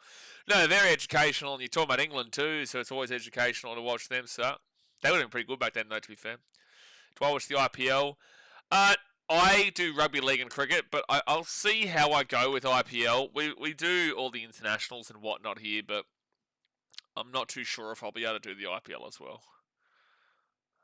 That'll be a 4. Goes through. It's a misfield. 4 more for Saib Zada Farhan, and he is 3 runs away from the horny hunch. Chakra says, problem with Babar is he can't play when he isn't on a runway. The man's in a state of shock seeing any deviation. And yet, he thought he was going to go well in Australia. If I was to prefer a team to win this World Cup, firstly, it'd be anyone but England, but also, secondly, it'd be... I don't know, go out of a realistic chance. I'd love to see the Kiwis go and do it, but I don't know if their bowling's going to be good enough. Realistically, I would love to see Zimbabwe or Sri Lanka get the job done, as an Australian as well. I'd love to see them go the whole way. I don't think that's going to be the case. But, you know, the Saffers or the Kiwis for their first ever trophy would be nice. Would be nice. So this is 12 runs off the over so far from Brassel. Next bowl, and that is going to be a single for Farhan. He'll be on 98. That 190 is not looking too bad now. 17.4 overs gone. They're at 170. Cracking to see either India or South Africa. I think it's 50-50 between South Africa and New Zealand still. I know South Africa did well in their game against New Zealand, but I could easily see the reverse of that result if those two teams played each other again in the semis kind of deal, or in the final. I don't think that happens. But if they play each other in the semis, which is entirely possible, I don't feel like it's completely out of the equation to potentially see a complete reversal of what we saw in that other game. Down says New Zealand's bowling attack is too weak for this World Cup. I agree. The Bracewell should be in ahead of Neesham, and the pace is not in form. Do you agree? I don't think they make the final. Lucky to make semis, maybe. Well, New Zealand are going to be in the same group as Sri Lanka and England and probably Pakistan. I think you do go through that group. I think you do.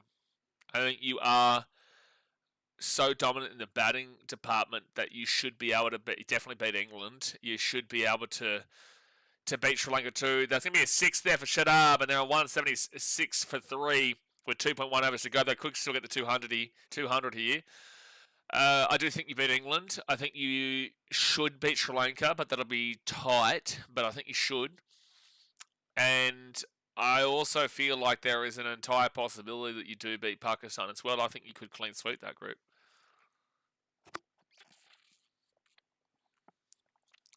Can Namibia win? I don't think so. I don't think Namibia can win this. It would be amazing if they did, but I don't think they can. 2.1 overs to go. And that's going to be swung on, and that's going to be to the single. So Shadab is going to keep the strike. So Farhan is not out for 98. Not out for 98 here. But he's not going to be on strike. What's the highest score? I think Canada, we saw some dude get it yesterday, didn't we? I think we saw some dude get it yesterday for Canada against New Zealand. Who was it? Yeah, Yuvraj Samra got 110 against the Kiwis. What did we see Pathum Nissanka get against Australia? We saw him get 100 on the dot. 100 on the dot there. So what, is 110 the highest we've seen this World Cup so far? Or am I missing someone? Kragan says, bring Erasmus, please. Trumpelman's there. So I feel like he's either injured or they're just waiting for the final over. 2 overs to go here. If they get 200, Namibia got no chance. Oh, that should be a wide. No, dot ball. Huge. Huge from Shuffleman. UAE got 190. What? What, Daniel? What are you talking about? Are you putting UAE on the same level as individual players? Shuffleman next bolt. That should be probably 2 runs here. Yeah, they will come back for a couple. So Farhan on 98 still won't see strike. 179 for 3.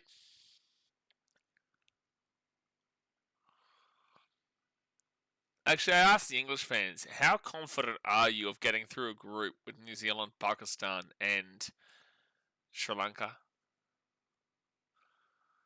Like, you did beat Sri Lanka 3-0 in a series in Sri Lanka coming into this tournament. Another dot ball. Wow, I tell you what, Trumpleman's been good here. Dark horse to win the World Cup.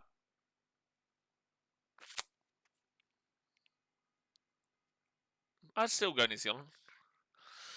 I'd still say that's probably the darkest of the horses. Would be the darkest of the horses, the old Kiwis. I don't think it happens because of the bowling, but that would be a dark horse. I'd love to say Zimbabwe. I'd love it. If that's going to be up in the air, but that's going to go for probably 2? No, just a single. They want him on strike, yeah. So 2 balls remaining here of the over. Farhan just needs 2 runs to get to his horny hunch.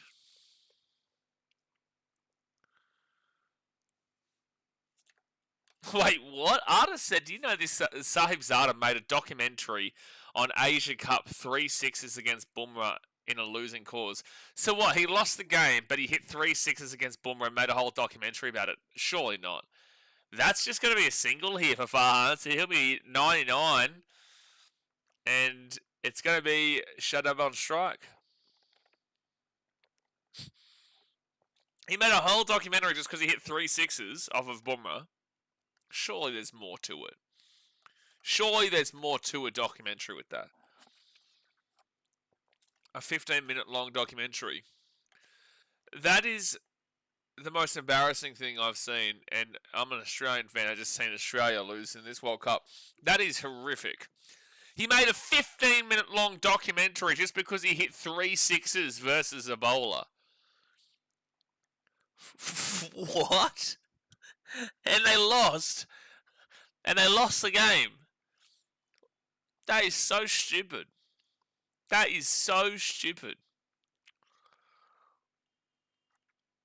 That's incredible. That is actually one of the most embarrassing things I've ever heard. That's going to be knocked up there from Shadab and will be a single. Oh, so he's still not going to be on strike here. Oh, Farhan is on 99 not out and he won't get the strike back for the final over. I think we get through with New Zealand. It's going to be... I don't know if you beat Pakistan, bro. I don't know if you do. I think they're going to slaughter you in that middle portion of the bowling. I think you know what I'm talking about too. I'm not trying to be biased here or anything like that. I'm actually just having a conversation. I don't think England get through the 7 to 14th over or the 7 to 16th over without losing like 6 wickets, from what I've seen, because their spin bowling is just disastrous. If your game against them is at Parramatta Stadium, I reckon you might get beaten well by Pakistan, because they really just restrict those middle portion. I don't think you guys have got the... I don't think you've got the juices to be able to get through it. But I do have you beaten Sri Lanka, and you would just then need to beat New Zealand, but I don't know if you do. I think that your bowling isn't good enough to get through the heavy hitting from what the Kiwis have shown with Daryl Mitchell and Tim Seifert and the likes, right? And again, I'm not sitting here shitting on England at all. I'm just giving you an observational opinion. He described how he felt when he arrived on the... Oh, for God's sake, here we go. So Erasmus is bowling his 3rd over here. I don't understand why. So that's going to be a single. And Farhan will come on strike. I don't understand why we didn't see him until the 20th over. Kraken, get the party poppers out. He described how he felt when he arrived on the crease and kept praising himself that how Boomer can go without being hit for a six if he is playing. That is the dumbest thing ever. That is so embarrassing.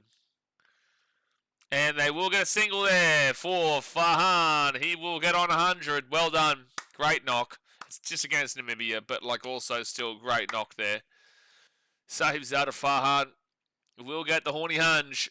Great knock from him. And Jacko, guess what? If Farhan wasn't here, they'd be on 85. If he had got down early, it would have been 85 for 4. Just saying. Just saying, Jacko. You can't disagree with me. Am I right or am I right? Am I right or am I right, Jacko? Dot ball. No, it's a wide. It's a wide. Farhan on 100. He even got a welcome more than the Aussies got when they returned home after beating. Oh, up in the air. Up in the air. And that's a 6. That is a 6 from Shadab. Jokers, I'm confident we can beat Pakistan. Based off of what, though? Like, I get your English, but based off of what? What are you basing that opinion off?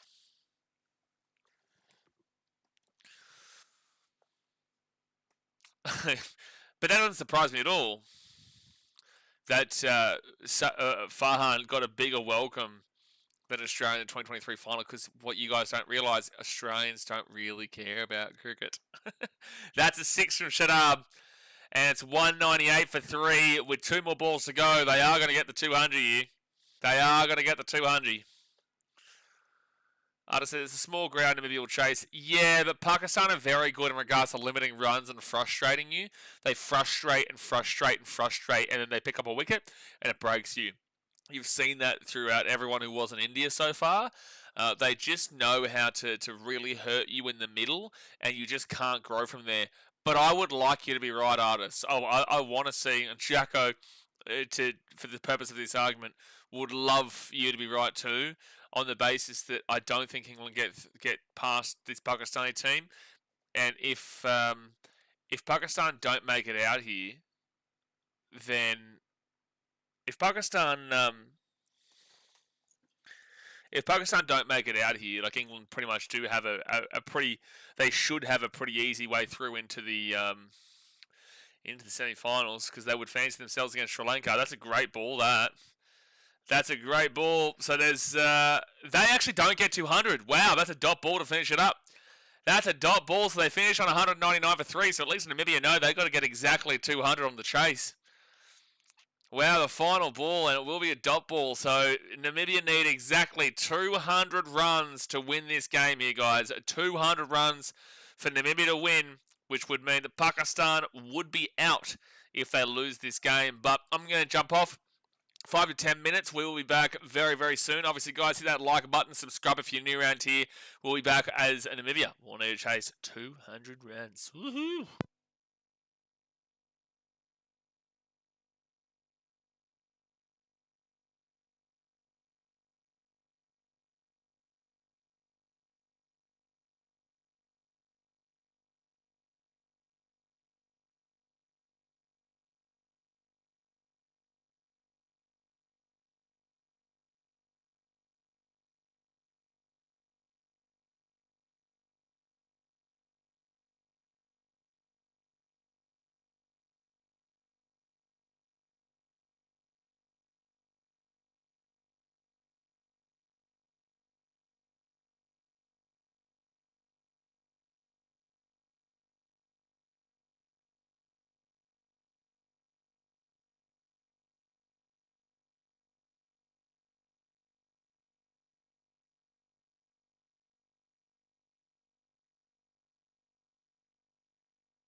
I have to sit on a different chair. That's why it like seems really close right now.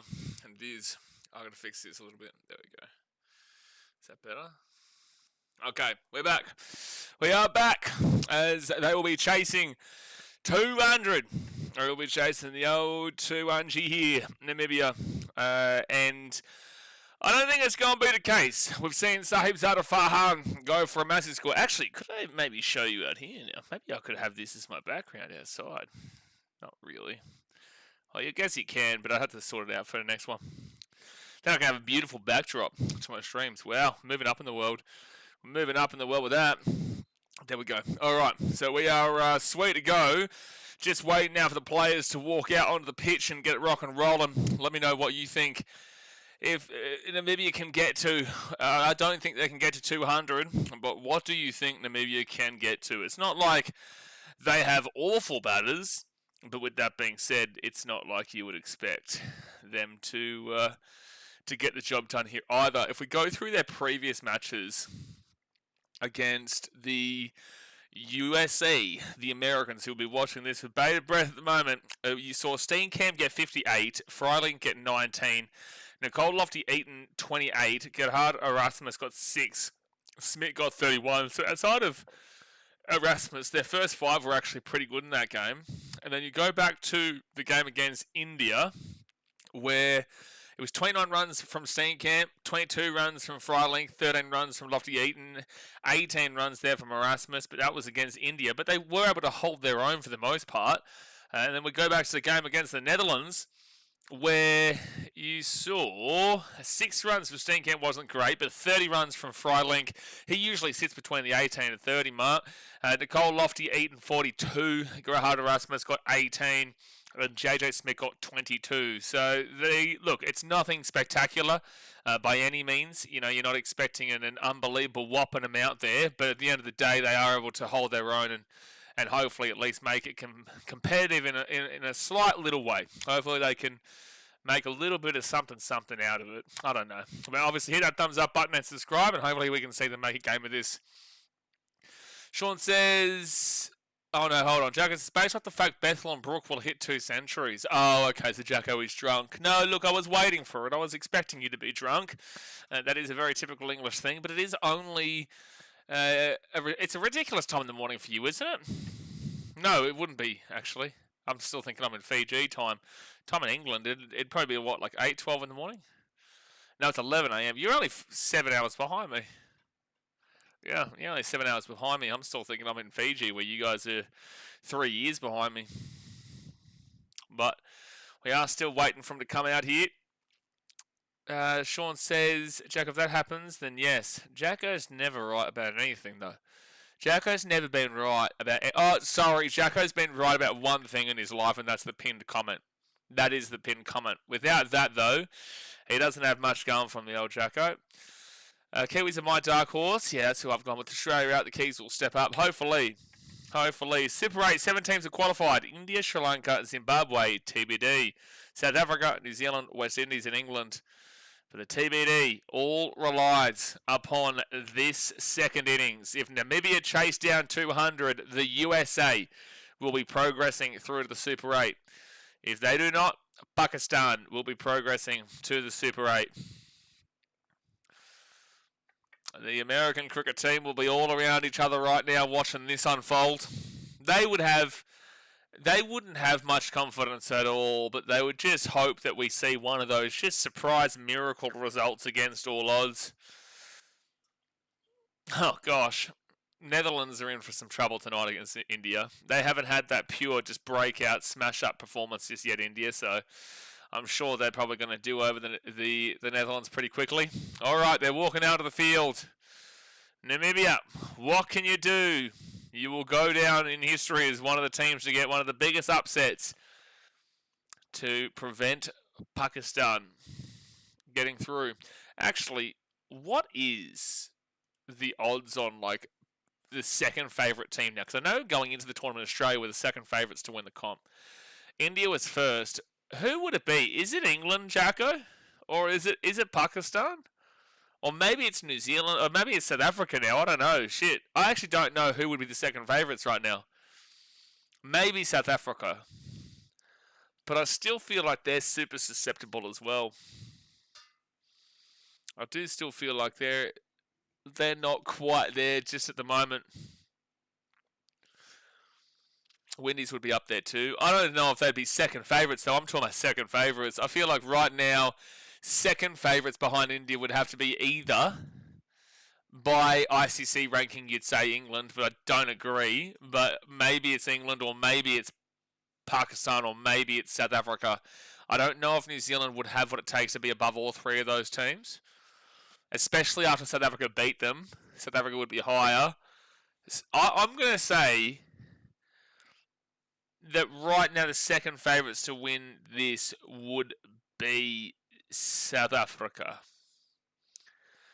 because England obviously had their loss to the West Indies and also got super close to losing against Nepal, and Scotland gave them a crack. So I feel like the odds would have dropped in regards to them. While South Africa, they've won all three of their games. South Africa haven't lost yet and have looked pretty good in doing so. So they won all four of their games. They've already played all four. So I don't know. I'll probably lean with them maybe. Okay, who's going to be the first bowler here for Pakistan? It's going to be Fahim Ashraf. 61 wickets, 84 matches. Let's see if you can set the precedent early. They need to average around the 10 runs per over, this Namibian team, which is still going to be a big push. But okay, here we go. First bowl to Steenkamp, and he will punch that one for a dot ball. Nothing happening there. You do want to target the pace bowl, though, because you're not going to have much luck in regards to their spin in the middle order. Yeah, he did miss an opportunity to absolutely smash that one, Steenkamp. That ball was there for the taking, but he just didn't get on top of it. I still can't get over Sahibzada Farhan actually making a full 15-minute documentary about hitting 3 sixes against Bumrah in a losing game. Another one that probably was there for the taking, but it will be a dot ball.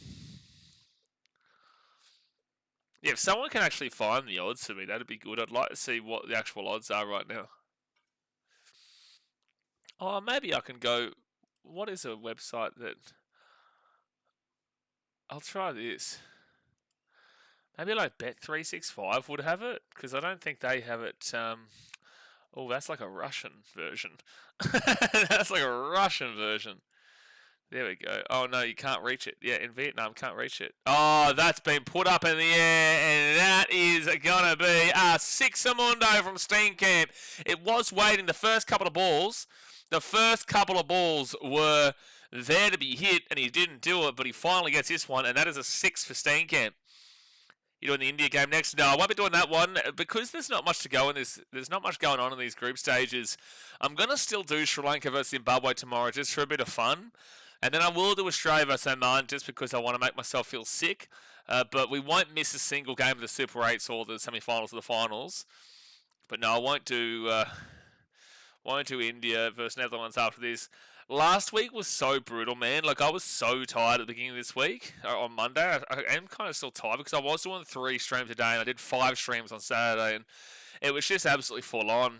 But there was at least things going on, like everyone still had a chance technically. Oh my gosh, oh, he's dropped him. Oh, he's dropped him. Wow.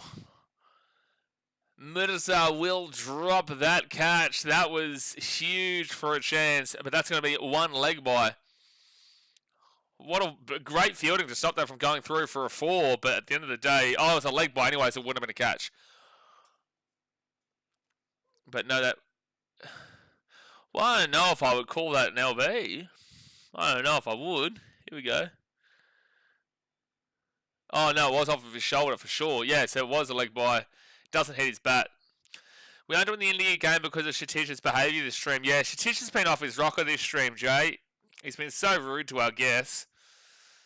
You know, you would have thought better from a guy who runs an Airbnb about being rude to guests. That'll be a dot ball. But then again, the bloke doesn't even have an elevator, so, you know, how can you trust him?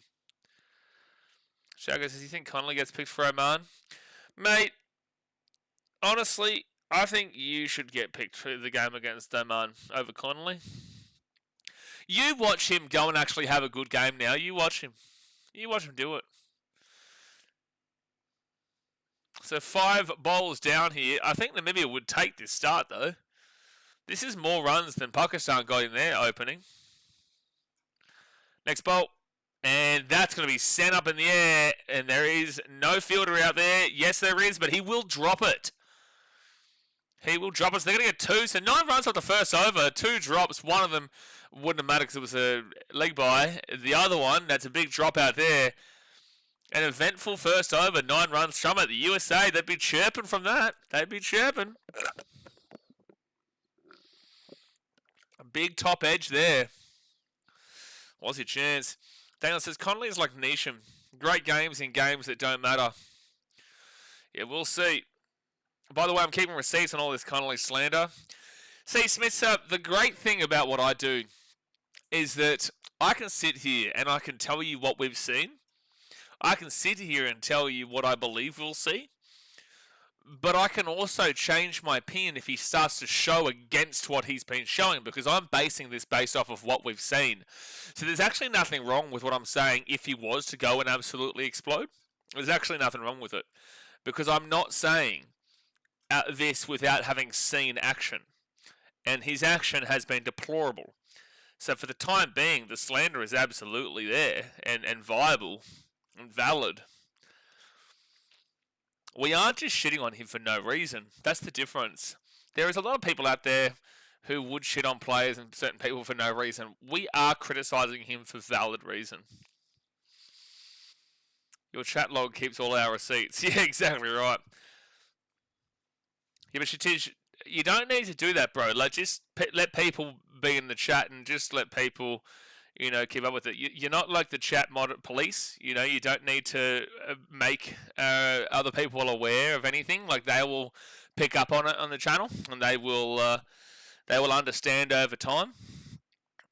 You don't need to police the chat there in regards to making sure these people know anything.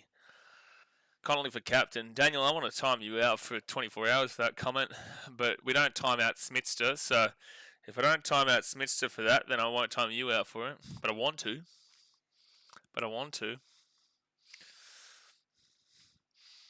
It actually was super funny the other night in that Australia versus Sri Lanka game. I still remember that fire-fisting bloke who was like, you need to harden up, bro. Man, I'd love to see him during a big game for his team. I'd love to see how he gets on for that one. It's like you literally watch the channel for that very reason. Like, if I was boring, you wouldn't watch the channel. But you do watch the channel because you know that what I create is exciting, whether it's sadness or whether it's anger or whether it's happy. At the end of the day, it's all bloody part of it. So that's why it was so funny when he... It's so funny when he came in and saying, yeah, no, you need to toughen up, bro. I've had a lot tougher shit than that game. That Dolphins-Titans game was one of the worst games of my life. Roosters-Titans 2021, oh my gosh, I'll never get over it. Oh, by the way, I don't know if the NRL fans have seen this, but did you see that Paddy Herbert has been officially signed by the Tigers? So you will see Patrick Herbert play for the Tigers this year. It's wild of a turnaround. She has his big police stick out. It's all part of it. He's playing for Australia and has not produced. That's why, Mister. That is exactly right. He has not produced. He didn't even have that unbelievable of a BBL season, though. If he gets 90 plus, they should shake hands before he gets his century. Yeah, that's a very English thing to do, Jacko. That makes sense. Makes sense coming from you. That'll be a big moral victory. This has been a great bowling over from Mertzi here. 1.5 overs down. Only the one leg by off it. Very good bowling over. So Mohamed Nawaz needs 3 more for 100 T20I wickets, and Jan Nicol Lofty-Eaton needs 63 more for 1,000 T20 runs.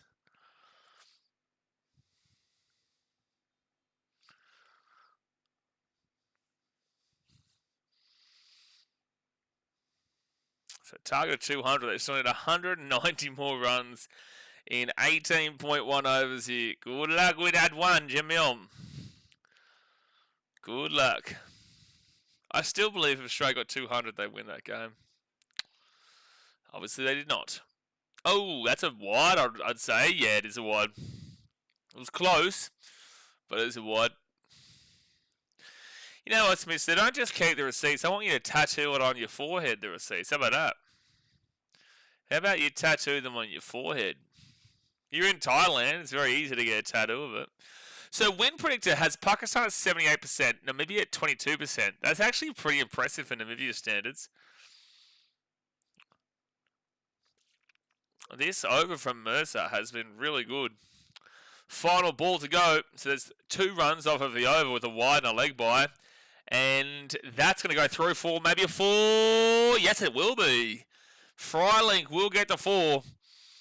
And it's 6 runs for him and 6 runs for Steenkamp. And it saves the over. Now they get to 15. That's 900 tournament 4s in the T20 World Cup. More flights than Connolly's combined runs. Connolly's combined runs is not that far away from what I've got in this World Cup. Not that far away from what I've gotten. Combine all the runs of us in the chat with this World Cup. Oh, wait, I didn't see Smith's comment here. Smith says, how many flights of stairs do you need to climb a Shatij's place? And now I understand, Jacko, because I didn't understand what you were saying, really. But that is true. More flights than Connolly's combined runs. Smith, it's like climbing, not Mount Everest, but probably more so Mount Kilimanjaro. You know, it's not quite at the peak of the earth, but, you know, it's close enough. That's going to be smashed, but it will be a dot ball. Good fielding. Yeah, not quite Mount Everest, but Mount Kilimanjaro. You can see the top of Everest from the peak of how many flights of stairs you have to walk up to get to Shatish's place. And you would expect a brilliant, beautiful view from having to climb up that many flights of stairs, but you don't get a view of the Alps. You don't get a view of the Nepalese mountain range. You get a view of the Jaipur side streets and people dancing and singing at 4 in the morning. That was fun. That will be a single. No, there was some like big event. I can't remember. It was like a festival when I was there. They have festivals all the time in India, all the time. And there was one morning where it was just rampant. So early in the morning. You get a little closer to the fresh air. So 16 for nothing after 2.2.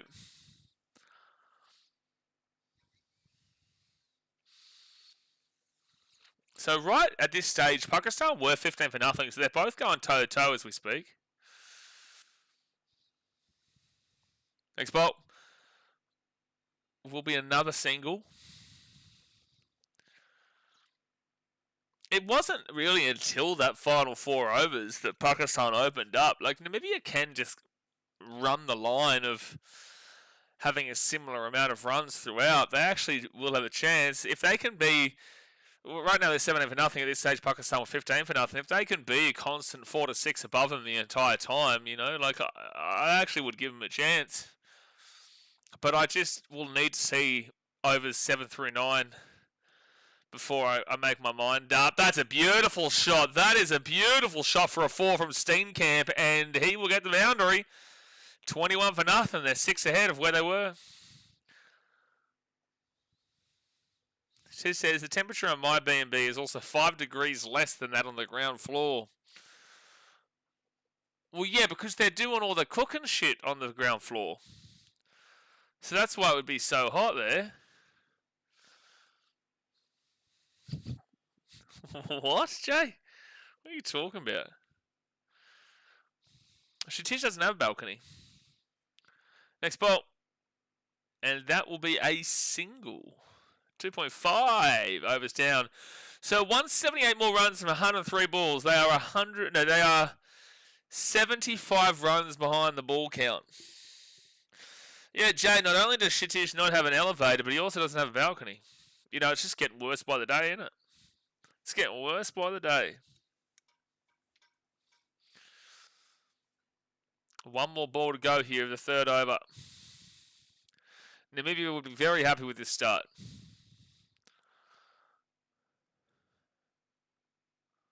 But I have a roof.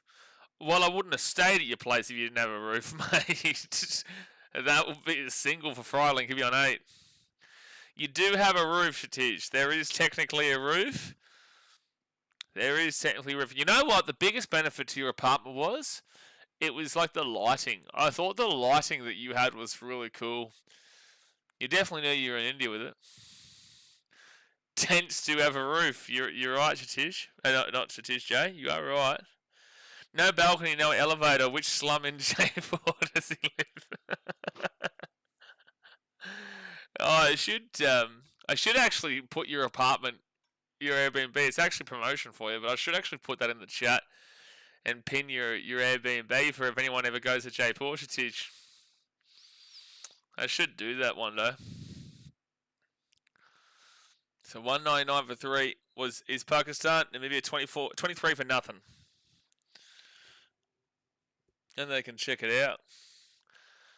Same Mayub, his first bowl of this T20. Bit of spin, and it will be a dot ball. Bit of scared shot, that. Seb says, still like the church he stayed in. That was in Udaipur. That was a hostel, which was one of the greatest stays that I had. That was that was the best place in India. Not necessarily based off of the accommodation, but just based off of everything involved. It was so much fun. I'll be single. Made some good friends there too. Still talk to them. That was a hostel, but I had the private room because obviously I have to stream, right? So I can't sleep in bunk beds and all that type of shit. And I don't want to either. But I booked the private rooms, which was good. Amazing view from my room. Oh my gosh, the view from my room was actually outstanding, mate. I can't wait.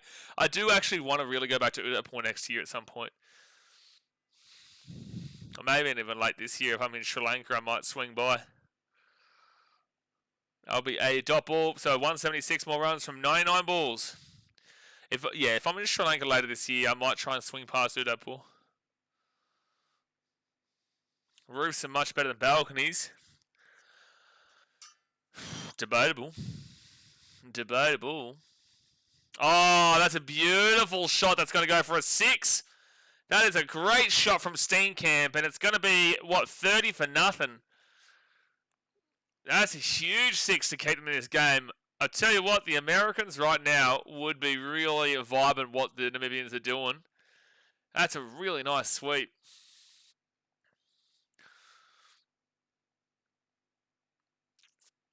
Really nice. If you had a balcony, you would change your opinion. Yeah, look, if he had a balcony, he would change his opinion, Joe.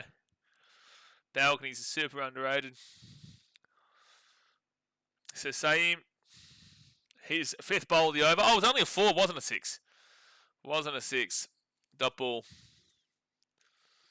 I thought it was a 6. 172 from 97. Hope he has windows. Does have windows.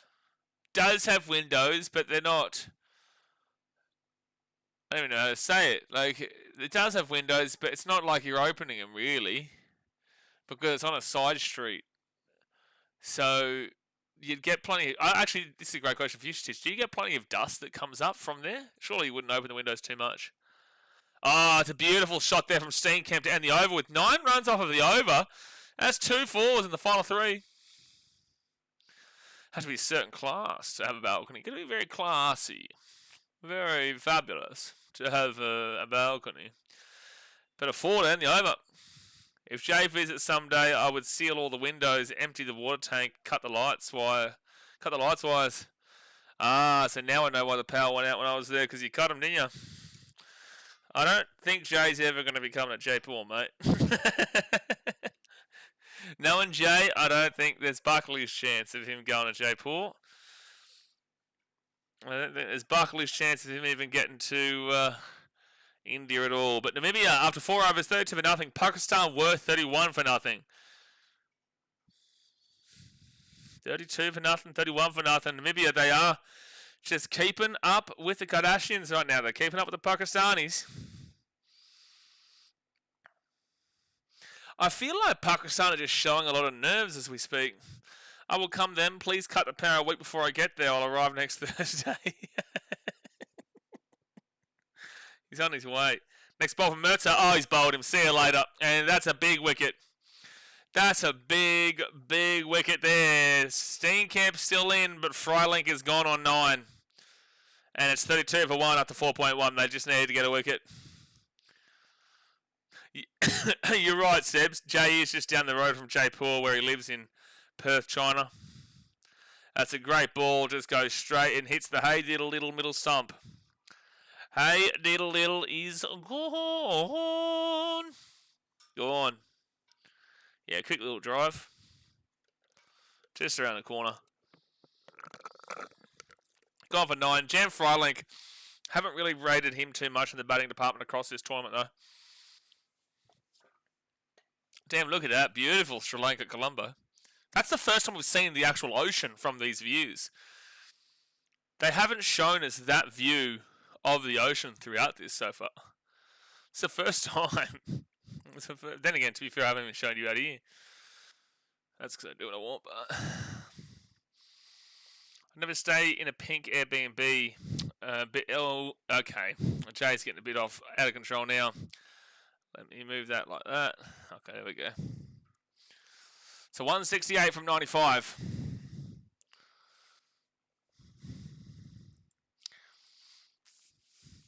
Look at that. It's that's a beautiful shot. Why is it taking them so long to get that shot up? So Jan Nicole Lofty Eaton comes in, and these guys are going to have to create a bit of a partnership. I'm sure Pakistan now would have been like 35 for none at this point. Oh, he was well behind that ball. He was well behind it. And that'll be a single for Lofty Eaton to get off the mark. Required run rate is at 10.66 as we speak. Dude, he was nowhere close to getting that ball, by the way. Nowhere close. It's a great bowl from Mertza.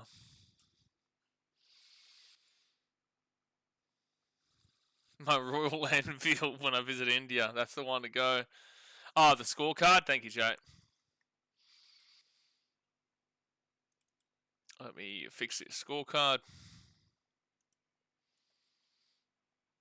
There we go. Move that down. Alright. Scorecard is done. And probably soon the Namibians too. Okay, next bowl here from Mertza. Oh, that's going to be a single. Yeah, they'll get a single from that one. I had to really come over the top of it. I just got here and Jay did his job. I'm so proud of him. I know it's first time for everything. There is a first time for everything, Jay doing his job around here. You'd love to see it. Jay would crash the tuk-tuk and would time the policeman out. That is something he would do, actually. But then again, the policemen in India, they use those big baton sticks. So Jay, I don't know how long he'd last with that. At least he wouldn't get lost in Jaipur, but... I don't feel like it's too hard. I don't feel like Jaipur is too easy to get lost in. Wherever you are, you have a pretty good idea of where you are. Delhi you could easily get lost in. Very easily. But I wouldn't necessarily say it's too easy to get lost in Jaipur.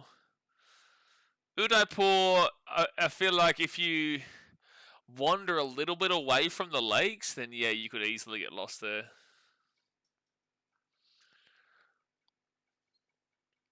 So 166 more runs from 92 balls. Don't forget, tomorrow we will stream Sri Lanka vs Zimbabwe. That's a big shot. That's a big shot. And that's a 4. For Nicole Lofty Eaton. They needed some form of a boundary from this over, and they will get it. So that's 6 runs off the over with that wicket. Another 4 would be really nice for them. Another 4 is very, very much needed right now. Very much needed.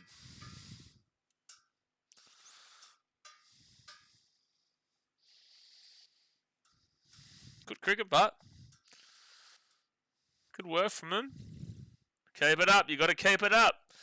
If you get out, you get out. But at least, at least give it a go. Mert to final ball over, and that will go straight to the fielder. That will go straight to the fielder there. A bit of entertainment here from Namibia. And it's 38 for 1 after 5. Ben says, Udaipur is on my bucket list. My friend said he went there and had a great experience. Oh, cool, man. What did he say about Udaipur? I love that city, man. I love that city. It's my favourite city that I went to in India by far. By far. Yeah, right now, these two lines are exactly equal. Like, it was a couple more overs until they saw their first wicket, but then you see a sharp little rise between the 8th and the 10th over, and then it kind of just, not plateaus, but slows down until about the 16th over, and then you really see it rocket up to that 200, or 199 is what they got. What over does the power play come in? Power play finishes in 1 over, Jay. Power play is the first 6 overs. That will be the single for Saim Ayub.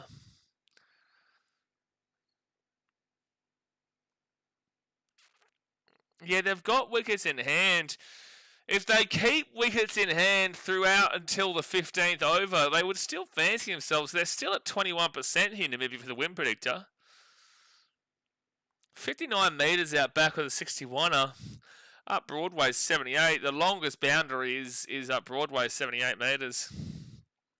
He said the lakes were beautiful and stayed at a nice hotel. It's pretty similar to you, but seeing your vlog as well, I just want to go there. I don't think I showed of... Oh, he's out, isn't he? Yeah, no, I think he's been run out here, Lofty Eaton. They're going to check this, but I think he might be out here. I don't think I showed a vlog of... Yeah, no, he is out.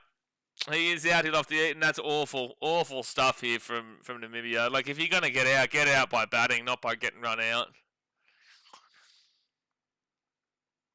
Went straight to Salman Aliaga, and he is well out, bro. He's well out there.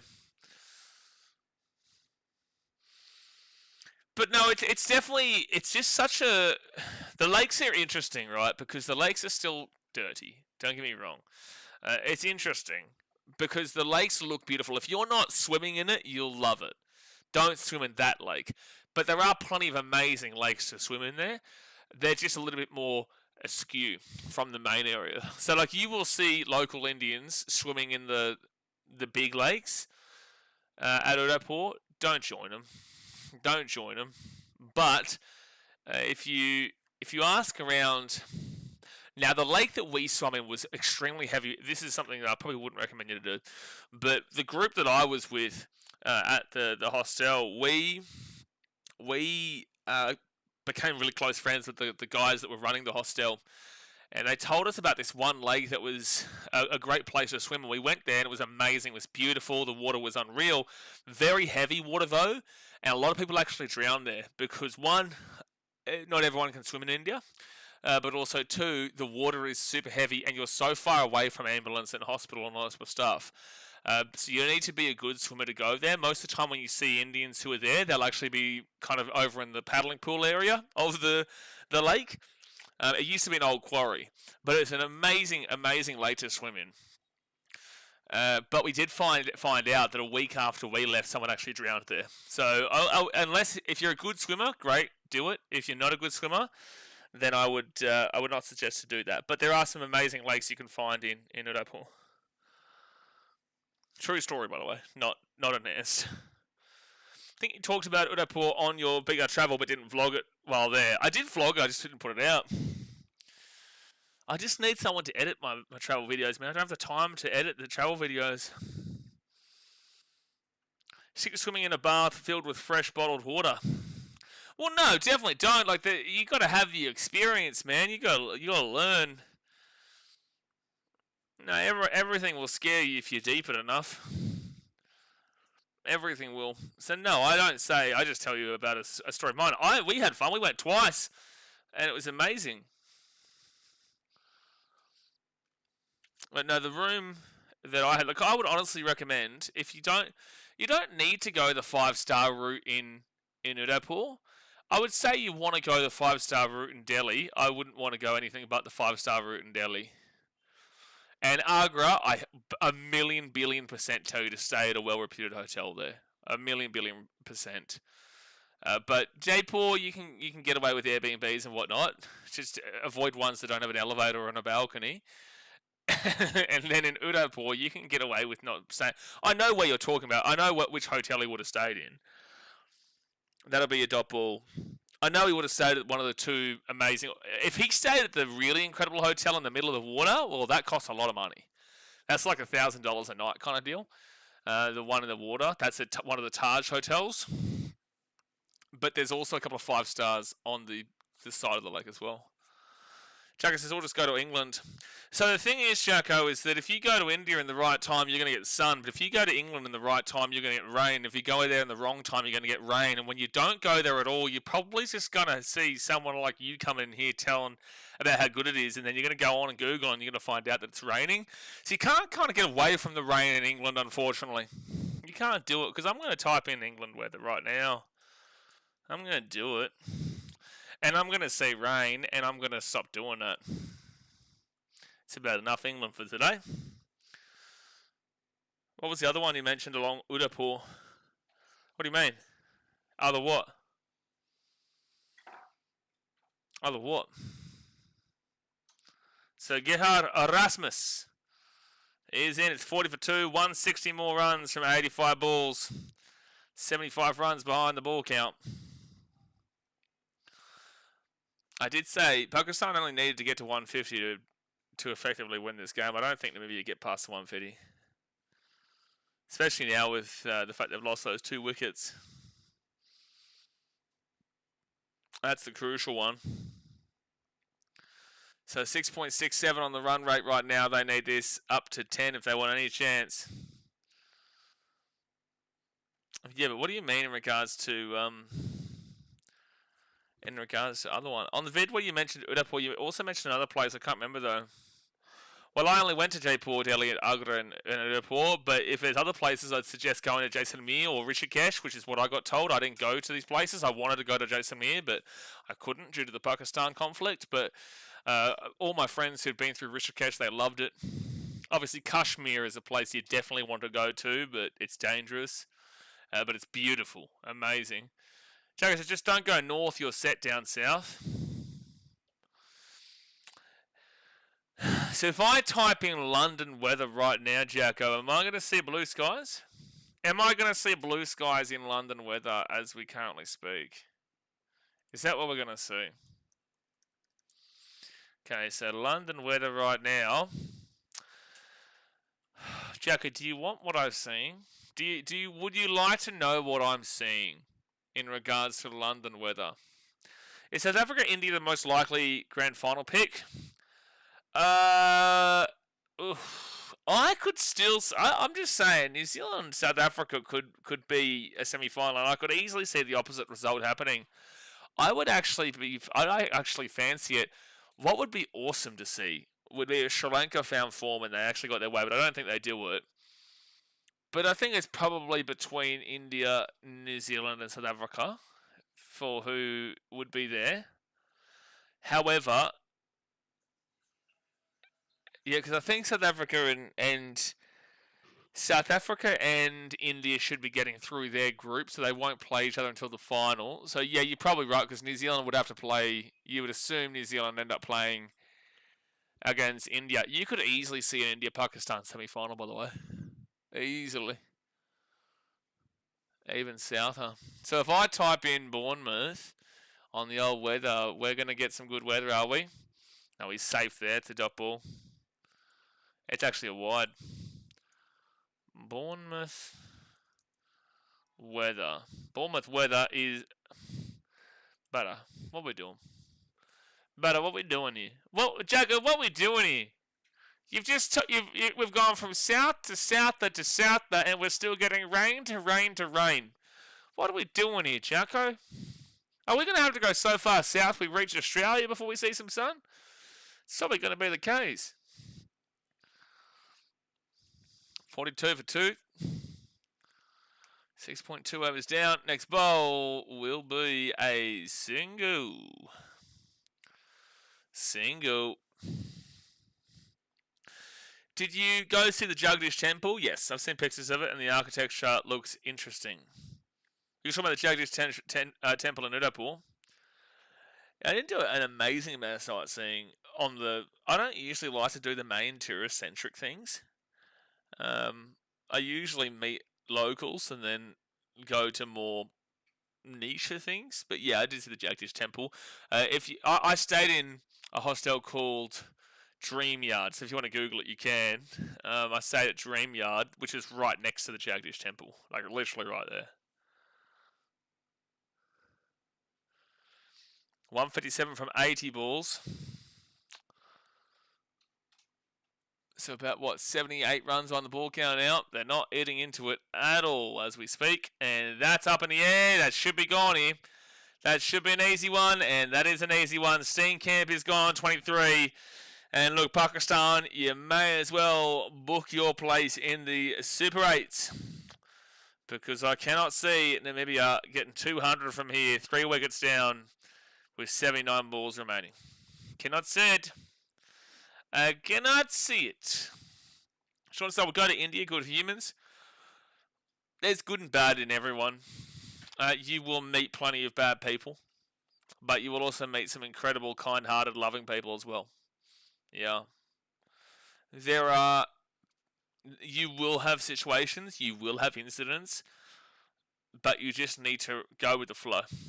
You can't, if you need strict guidelines, like if you're a person who needs to be at this place at this time, otherwise it's all shithouse and everything's gone, don't even bother going to India. If you need to be here at this time, if you are expecting to catch this bus at this time to be at that plane by this time, don't even bother going to India. You need to just go with the flow of it all, man.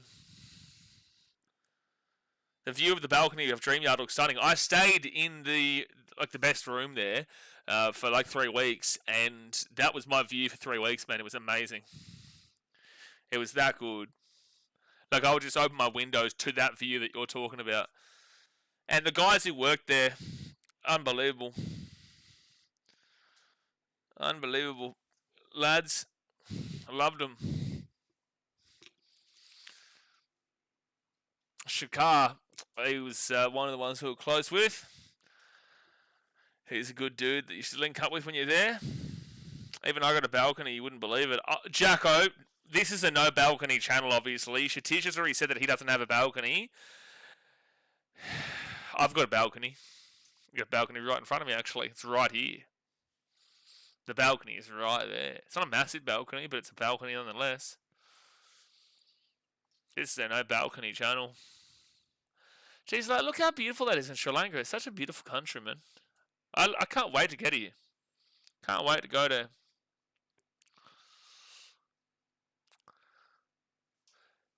But that place was just so good. You had your rooftop bar area, rooftop enjoyment, where you'd have all the... we'd sit up there and just chat for hours and have a few drinks and whatnot every night. You had the TV room where they'd all watch the IPL, and I tell you what, we had Lal Mas. They made some Lal Mas there, and they made it specifically for us. That's a 4 from Erasmus. Good shot. That's a 4. That's a poor start for Shadab, but they will get a boundary. The cook in the kitchen, they don't usually make Lal Mas, but we asked for it, and they made it for us, a spicy version, real spicy. Oh, it was one of the best meals I've ever had. That rooftop bar view looked awesome. Yeah, it was. Yeah, well, that was basically my view from my room. But no, the rooftop bar area was unreal. I couldn't explain it to you well enough. It's going to be 2 runs here. I couldn't explain it to you well enough. When you're sitting up there, so what we did one night, we just had the friendship group that we had. We were sitting up, and it was a beautiful starry night. It was quiet as, you had a beautiful little breeze coming through. And you're in India, right, where you don't usually grow up thinking you'll ever be. But you're in India, and we were watching this really big Bollywood movie that was a massive movie about a place. Oh, he's out. That's a wicket. That's a wicket. He'll go up and say that's out. They would have reviewed that and would have been out anyway. So that's 4 wickets down. Even Namibia, it's 49 for 4. But anyway, so we've got all the couches there. We've got the beautiful starry night. We've got a couple of drinks. We've got some popcorn. We've got some food, and some good people. And with an amazing view of all the lights of Udaipur, and watching this Bollywood movie that was based on a real story. Shatish, I don't know if you're still here, Shatish. I can't see in the chat, but you might know the movie. It was based on some fort near Udaipur, but it was a big Bollywood one. There was a lot of criticism for it because they didn't know. Some people argued that it's not quite true, and others. It was about some really beautiful woman, and like Afghanis were coming in and going to war for her and all that type of stuff. She was the most beautiful woman in the world or something. I don't know. It was great time though. And we were sitting up down that rooftop, just enjoying the view with good company and good food and good drinks. It was just an unreal experience. Sean said it's rained the entire time of 2026 in England, so not good balcony weather. Yeah, awful balcony weather here, Sean. Awful balcony weather. Don't know if Jacko's ever been on the balcony. No one wants to have a balcony viewing English weather. That is true, Ben. You get that. You understand that. So 49 for 4, Pakistan, you're into the Super 8s. Namibia, they have quite a few problems. 2 fresh batters. JJ Smith will come in. His best ever is 111 though, but who was that against? Volshenk is the other batter. He's faced 1 ball. It's actually decent here. You're in England, so is it possible to be decent there? 50's up. The 50's up through 7.4. I don't know if anything's going to be coming off here, though, for Namibia. Unfortunately, and the Americans, they may as well just book their flights home at this point. 7.4 in, so there's 7 runs from this over at the moment. Next ball from Shadab, and that is an LB for mine. Oh no, probably not actually. And they won't. That was a massive wrong and kind of ball that just really spun in. Like, how do you get through this period if you're Namibia? It's just so brutal, this 7 to 14th over. Actually, hold on. Like, I haven't even seen Abar Ahmed today. Is Abar Ahmed playing? Or are they resting him? Surely not. Surely not. Not a game of this standard. Abar Ahmed's not playing today. Why? Abar Ahmed. Why is he not playing? Oh, and Shafri, I just realised Afridi wasn't playing as well. Pakistan made 2 notable changes to their playing side against Namibia at the Central League Sports Club. With their Super 8 hopes hanging in balance, the men in green opted to leave out pace spearhead Shaheen Afridi and mystery spinner Abar Ahmed for its crucial encounter. Wow. Someone won the toss and chose to bat first. But that's crazy that they dropped those 2 guys. They dropped them. Against Namibia. Why? I don't understand why. Oh, there was a catch chance there, but we'll go for a 4. Was it Armour Fort? No, it wasn't. Was it Chitokar? Controversial Bollywood movie about a fort near Udaipur, Rajasthan. That's a good bowl, that be a double. Oh, Padmavat. That's it. Yeah, the movie was called Padmavat. I'm going to put it in the chat. This was the movie. That's the movie I'm talking about. There was like violent protests while they were filming in Rajasthan about it. It was actually a pretty enjoyable movie. A lot of it, there was some really weird things, like basically the controversy surrounding it. The controversy surrounding it was that I think it was that Muslims believed that they were being harshly done by the narrative compared to the Hindus, which is obviously a large point of controversy in India. But I believe it was that Muslims thought they were portrayed as evil and the villains of the movie, whilst the Hindus were the soft-spoken, kind-hearted people of the movie kind of deal. And I feel like that's why, I'm pretty certain that was why there was so much controversy about it. But you're always going to get a movie from one side. It's impossible to get a movie from both perspectives in situations like that.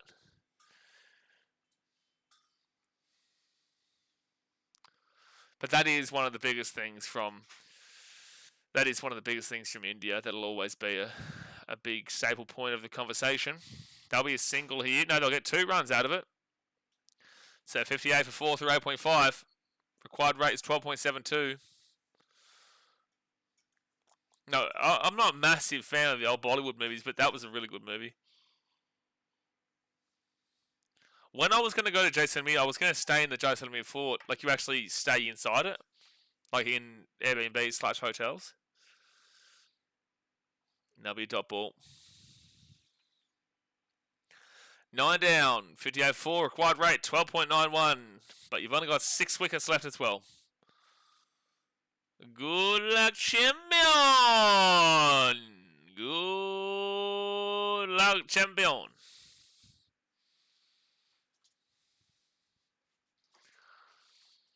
Actually, if I went to Sri Lanka later this year...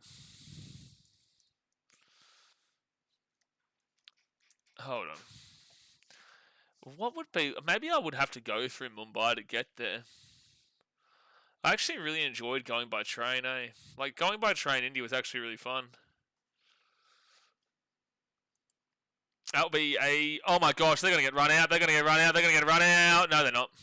Very close, though. Yeah, maybe I'd swing by...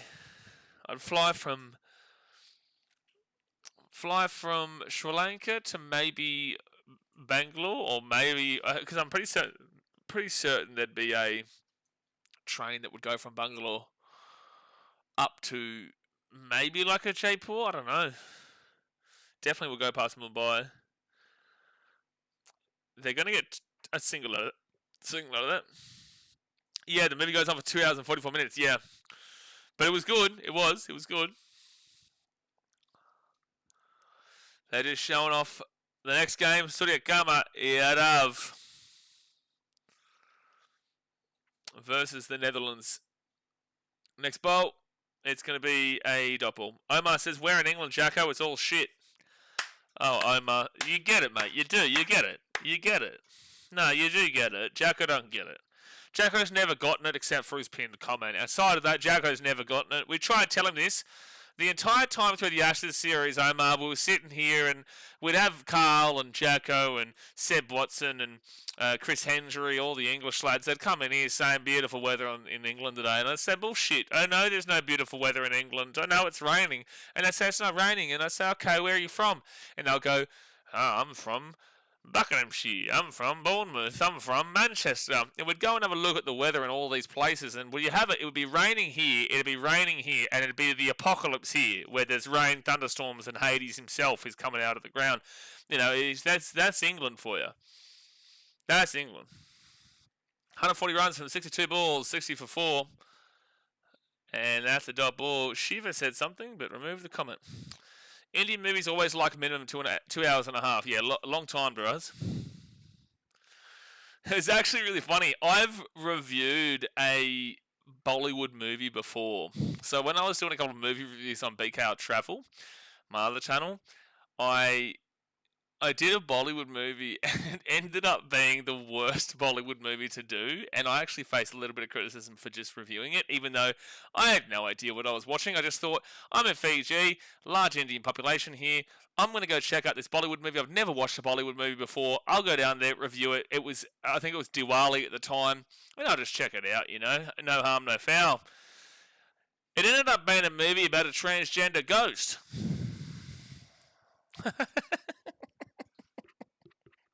It ended up being a movie about a transgender ghost. I shit you not. I shit you not. Oh, here we go. Tatted says it is nice weather, to be fair. Tatted, I've already gone to your weather. I've already had a look at your weather on the weather report, and it's raining all the way up the entire country of England. Yes, Ben. No. You know, it was a movie about a transgender ghost. Ben says, so the Sultan Aladdin declares war because of his obsession with her, right? Yes. But there are so many things that, if they were true, then it's just stupid why he didn't just kill him when he had the chance, kind of deal. It's a good movie. You should watch it, man. Obviously, you have to watch it in the subtitles. Some of the best stuff comes from subtitles, though. I'll be single. No, they'll be... Yeah, just single. Try riding a motorbike around England for a job. Wet, wet, and sometimes dry. No, I don't agree with the last part. Don't agree with the last part. It's never dry. Shauna. The only time it's dry is when you're undercover. Yeah, sub over, dub most of the time. No, I don't. I'll never English dub it. I'll always have subtitles because I want to feel like I'm watching them actually. It's just the way people speak when they have the English dub. I just don't like it. Like, Squid Games is so different if you're watching it with English dub. You need to watch Squid Games with subtitles. Shiva, thank you. Her is having romance with him, so Rajputs were angry. You're talking about Padmavat, yeah? But yeah, wasn't... oh, sorry. Her as... So many Rajputs were angry. Is that what you're saying? Yeah, I know there was a lot of controversy about it. I think there's that, but there's also that Muslim-Hindu divide that we know about with India and whatnot as well. Obviously, I don't know jack shit, man. I just went to India for 3 months and have a good idea about kind of the overall scene, but I'm not well versed in everything, obviously, and I don't pretend to.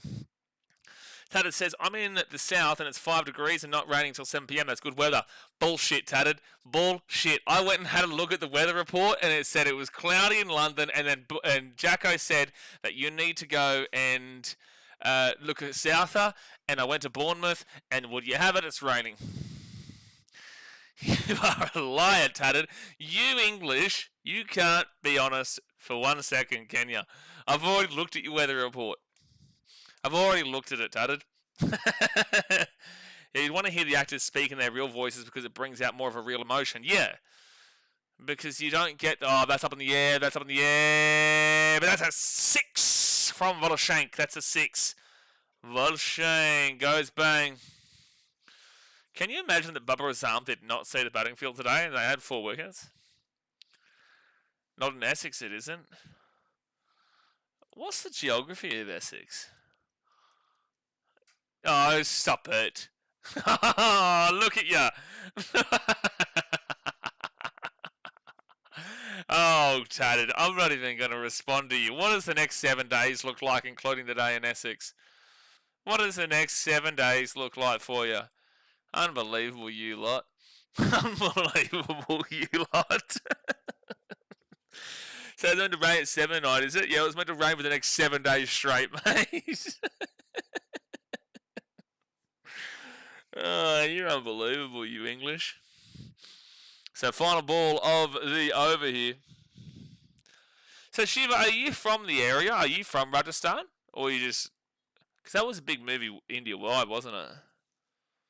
Yeah, but that's later today. Pure 5 degree sunshine for now. No, it's not, but it's cloudy. It literally says cloudy right now. It literally says cloudy. I reckon you're all over the shop. So 11 overs down, 72 for 4. Like I said, Pakistan are in the Super 8. But there is still a little bit to get through here. And Usman Tariq will come in for a bowl. Required rate is 14.22. Oh, good song. Bit of jet in the background right now at the stadium. That's how sunny weather is. I see the sun through the cloud. And that, my friends, is the thought process, the mindset of an Englishman. That is the mindset of an Englishman right there. Osman Tariq, six matches for 12 wickets. He's been a very controversial figure, this Mr. Tariq. Very controversial bowler. I don't know if I've ever seen him smile, though. I don't know if I've ever seen this man smile. Here comes the pause bolt. And first one will be a dot ball. The old pause bowler itself.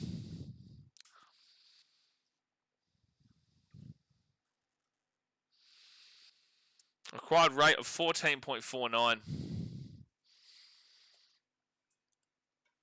And that's going to be a single. Ben says, how many times does the English see sun in a year? Well, the way that we see the sun, never. Their version of seeing the sun is by what we've just seen from Tadded, where he's just said that you can see the sun through the clouds. You can't actually see the sun, but you can see the sun through the cloud. Maybe Shiva. I'll have to go on live chat to see. Like, I am on live, but sometimes it will hide comments like that automatically, yeah. Let me have a look. Yeah, no, I can't even see your comment, mate. I can't. There's no comment there that we can see. So if you want to bring that up, just say it with the word that you just said instead of the full version of it. Unfortunately, you have to get around the YouTube system. Next bolt will be a single. How many times do you see a view of Christchurch Bay, Ben? Well, Ben lives in Adelaide, so never. Ben lives in Adelaide. So the answer is never. And that is correct from Jacko. They see the sun on TV, but they need a TV license to watch a TV. They need a TV license to watch a TV. It's so crazy. Have another single here. I think they'll take a success out of this game if they can get to the 120 here, Namibia. Or if they can not lose all of their wickets. Tariq at 77.2 kilometers an hour. So weird. Oh, that's a good bowl, that. That's a good bowl, that. They used to, not sure if they still do.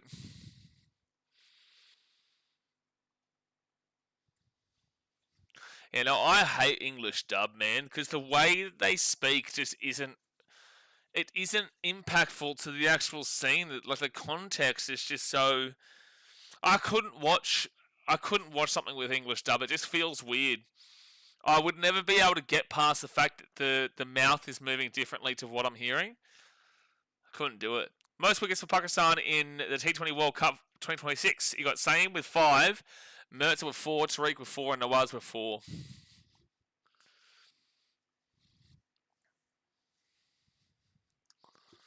And then Shaheen Afridi with the 3. I can't believe that they dropped Abraham Ahmed and Afridi. Oh, I'll go for a single.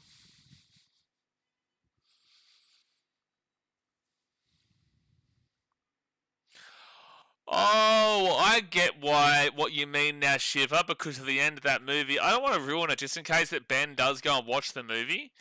But maybe he's already Googled it to see what actually happened. But I know what you mean now in regards to the S word you used. Because of the ending of it. I get it. Which I believe is a genuine thing that used to happen. I'll end up watching it, yeah.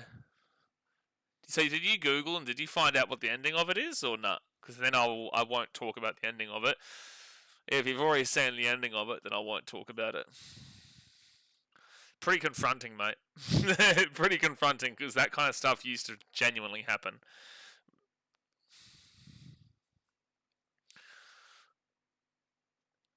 Volshank on 20, Smith on 8. Oh, he's out. He's out. He goes up the pitch to him, and he does completely miss the pitch. And Volshank is on 79 for 5. 79 for 5. Yes, I realised what you were talking about, Shiva, yeah. Yeah, I realise what you're talking about.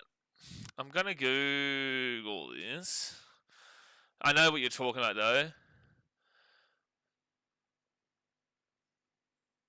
Yeah, because like I know what you're talking about at the end of the movie.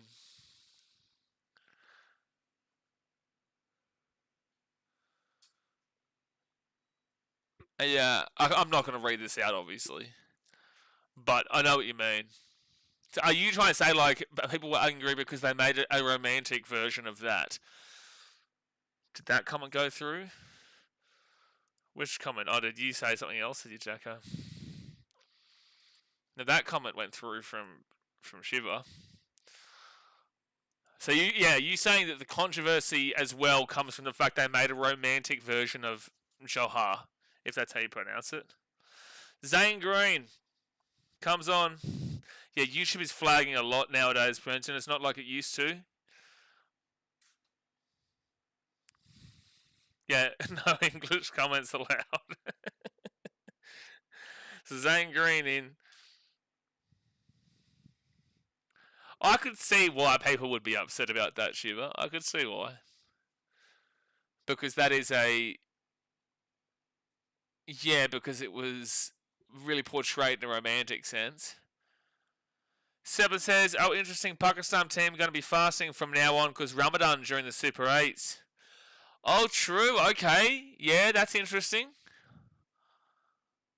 Yeah, that'll be impactful for sure.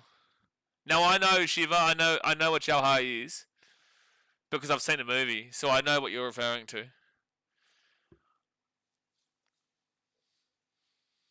Yes, to avoid all the bad stuff of what happens when you lose war for the women. But yeah, that is interesting, Serpent. When their games are played. Well, they're going to be in a Super 8 group alongside New Zealand, England, and Zimbabwe. No, Sri Lanka. Sri Lanka.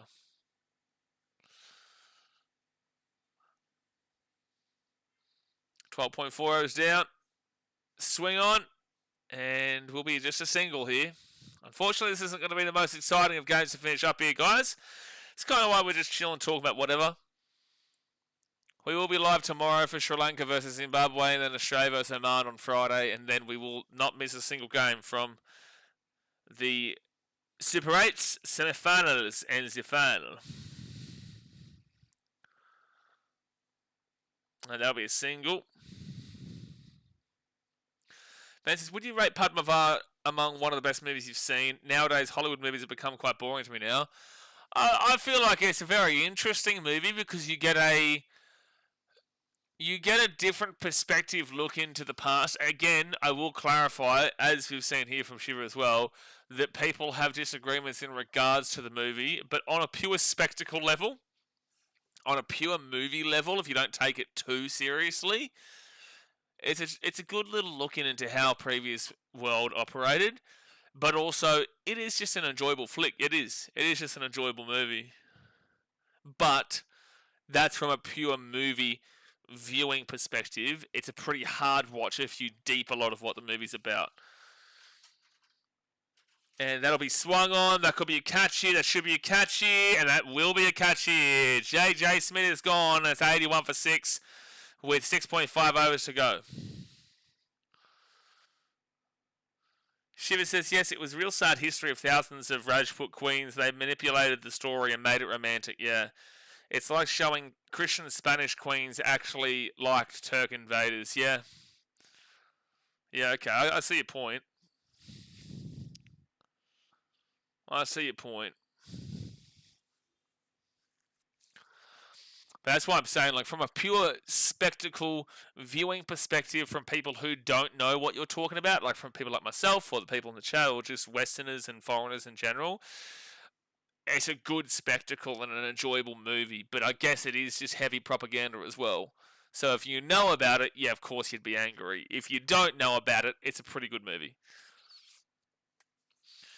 Never mind, they should be sweet. They break fast 40 minutes before their games. Okay, there you go.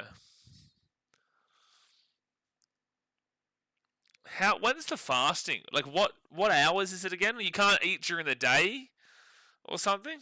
I think all the games are at night. I think it's that you can't eat during sunlight, yeah? Something like that?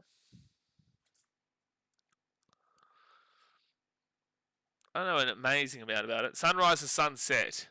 So you can only eat on sunset to sunrise. You can't eat sunrise to sunset. So that's right, because people try to stay up. People try to wake. Couldn't you just try and adjust your, as long as you're not working, but couldn't you just adjust your sleeping schedule to sleep during the day and be awake at night? They can't eat from 5:16 a.m. to 6:22 p.m. Not sunrise specifically, Jay. It's about an hour before it. Okay. Spinners doing the job as per usual here for Pakistan. You expect it, you know it, you see it, you believe it. It was always going to be the way through to victory for them, and they've been able to do it. How and Namibia going to get through the spin? And they did not. I fast when I'm asleep, multitasking. Well, that's what I'm saying. Surely you could work out that you go to sleep at like 5:36 a.m. and then you wake up at like 6 p.m. kind of deal, and you're ready to rock and roll. Surely people who don't have a job during the day are able to do that. And also, actually, stepping on last year as well, fasting-wise, does that mean they can't intake anything? As in, like, no food and drink, or can you have water? The idea, though, is not just fast, but to pray and worship. Yeah, isn't it like praying and worship like 9 times a day or something? Like, there's a significant amount. Oh, not even gum. Wow. Nothing whatsoever. Well, that's difficult considering how hot those countries are too, that are obviously largely predominantly Muslim, which is obviously Pakistan. Namibia. Would Namibia be heavily Christian? We're going to get another... Wait, what are we getting from Tariq? And that is going to be... No way. Yeah, the umpire's just shaking his head saying, you serious? He's just looking like, you serious? What's I going to type in here? Is Namibia Christian or Muslim? Namibia is overwhelmingly a Christian country, with over 90 to 97% of the population identifying as Christian. That's awesome. Oh, he's gone. Trumpelman is gone, and that is a beautiful spin bowl there from Trumpelman. No, not Trumpel, from Tariq. It's a beautiful spin bowl there from Tariq, and Trumpelman is gone. Fascinating, lots of health benefits as well. Well, fasting always, everyone knows that fasting does have a lot of health benefits, yeah. Theirs is religion purpose, but fasting in general is amazing. That's an amazing spin bowl. Like, we have similar, but not the same. It's not the same, and it's not like a pure requirement of Christianity / Catholicism for the 30-day fast around Easter. But, like, we do have a fasting period, but it's not to the heavy extent of Muslims where they can't have anything, consume anything during the day hours. So 119 will run some 39 balls. It's not happening for Namibia, and it's not happening for the Americans. But there is 3 wickets remaining here. Sunny thinks it's fun fact, Muslims actually gain weight during the month of Ramadan. Really? They eat heavy, oily food before 6 a.m. and after 6 a.m. Yeah, look, they would overindulge, I would say. Yeah, you'd be overindulging between the hours that you can eat. So that makes sense a lot more. It does. But there is still a lot of health benefits to the fast of not eating. Like, you go down a conspiracy theory hole here, but the way we've been taught of breakfast, lunch, and dinner is actually not healthy for you. It's not the healthiest for you. But anyway, that's a conspiracy theory for everyone to go down. Seven says, brutal for Aussie Muslims. It's from 5 a.m. to 7:40 p.m. Yeah, well, that's what with like Payne Haas. Hakeem Haas now. Hakeem Haas, I don't think he's legally Hakeem Haas yet, but Hakeem Haas, one of the best players of all time, best front rowers of all time, he is a Muslim. So he's playing a heavy physical contact sport and will abide by the Muslim rules, stipulations. Study things says not to be offensive, but this way of fasting is actually unhealthy, sort of. Fasting should be done 1 to a week throughout the year, and you should have water. Not necessarily. Not necessarily. There is a lot of health benefits to fasting. I feel like the reason why this is potentially unhealthy is because of the overindulgence in between the fast, but also a lot of people fast in general. That's a dot ball. A lot of people will fast in general with the 7 hours or whatever it is, or the 5 hour, where it's like 10 to, you can only eat between 12 and 4, or 11 to 5, I think it was.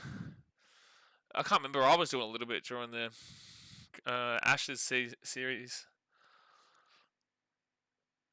40 days. Yeah, it could be healthy with water, I guess. You learn a lot of discipline and willpower that way, yeah.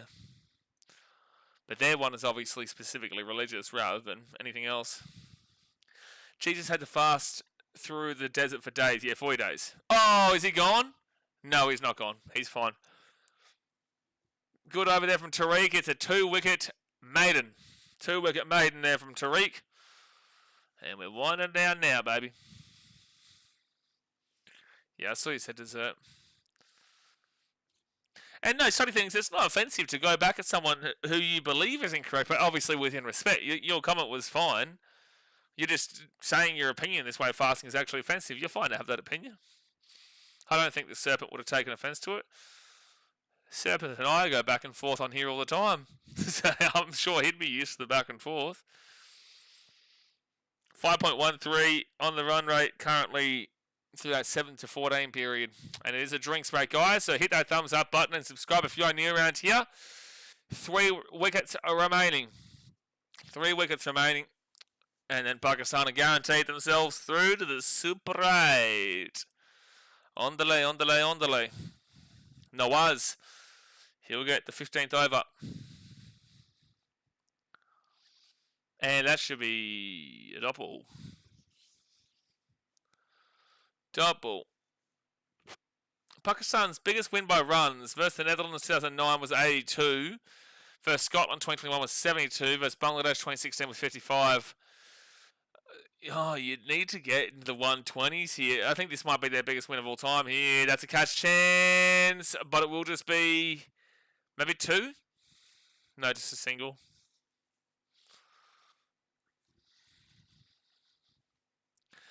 By refraining from food, drink, and sinful behaviours from dawn to sunset, Muslims practice empathy for the poor, gratitude, and purification of the soul. Main reason they fast.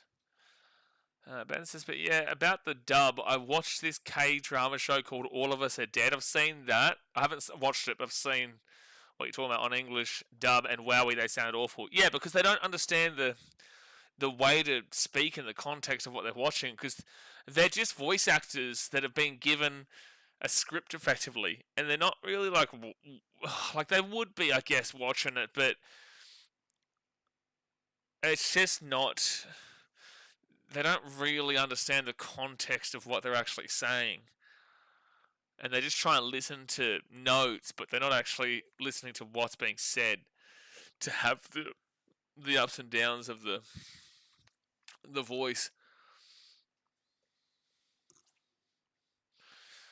For all the wickets, 32, 39, 43, 49, 79, 81, and 81.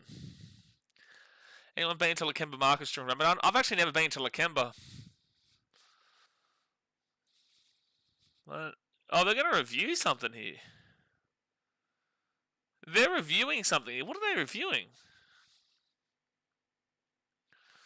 What are they reviewing here? I have been to Belmore. I haven't been to like a markets in Belmore though. I was only there for 2 Titans games. What are they reviewing here? Oh, it's nowhere near the pad. What? Why'd they review that? It was nowhere near the pad. So Pakistan lose the review. That was nowhere near the pad. Why did they even think to review that?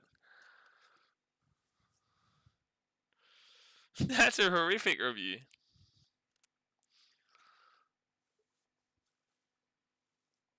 Required rate of 22.12. Was that like a desperate review? Mate, there's only 5.2 overs left. Namibia need like 117 runs now in the space of dead set, like 36 balls. Less than 36 balls, 31 balls. They need 117 runs in about 31 balls. Maybe they just want to go off quick. Yeah, but they were off by that much. It wasn't even close.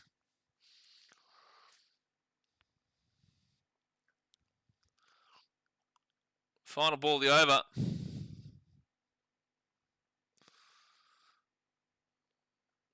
And it will be a double. Oh, well, this is going to be a slog of a finish. This is going to be a slog of a finish. Yeah, it's a pointless games now until Super 8. That's why, Serpent, I'm only going to stream tomorrow night's game where it's Sri Lanka versus Zimbabwe. I'll do that for a bit of fun. Then I'm going to sit here and put myself through an absolute mess of that Australia-Oman game. But then obviously we'll stream every single one of the finals games of the Super 8s and the semi-finals and the final. But no, I'm not going to stream Afghanistan versus Canada or whatever it is tomorrow. I just refuse. Like the games that are tomorrow, there's only 4 games left of the group stages. But the games that are tomorrow are West Indies versus Italy, Sri Lanka versus Zimbabwe, and Afghanistan versus Canada. I refuse to stream anything that's not Sri Lanka, Zimbabwe, but then I will do Australia, Oman. And then the opening game on Saturday is going to be New Zealand versus Pakistan. That'll be the first game. India, South Africa should be interesting. Yeah, it should be good. That'd be good fun. I'm looking forward to England, New Zealand in the Super 8. Yeah, that'll be good. I think New Zealand will win, but that'll be a good one. That will tell us a lot about who progresses. I think the loser of that one is out because I think Pakistan will go through and it'll be the loser of England, New Zealand who will miss and the winner will go through. Unless Zimbabwe turn up with Muzabrani. That's my boy. But it's Ganda Raza, Brian Bennett. Oh, no, I don't think that's an LB. I think that's missing. You wish, son. We got robbed of India versus Australia. We didn't get robbed of shit from anyone but ourselves. Australia just were dog shit. And they deserve all the criticism in the world. All the criticism in the world. That's a swing, and that is a single. No, there'll be 2. Yeah, will be 2. Was that 3? 2.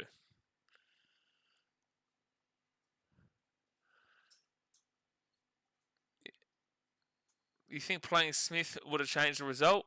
Yes. Yes, I do. Because you put Steve Smith in 3, that's going to be a single. No, maybe 2 actually. They will get 2. Oh, wow, that's actually going to be 3. That'll be 3 there. I think they do. They put Steve Smith into 3. Cameron Green got out for literally 3 runs and started the collapse in a lot of ways. Did start the collapse. You can't blame Travis Head for starting a collapse. Cameron Green getting out started the collapse. Steve Smith would have come in and earned his right to hit, and they would have got over 200. Yeah, and I don't think we lose from over 200.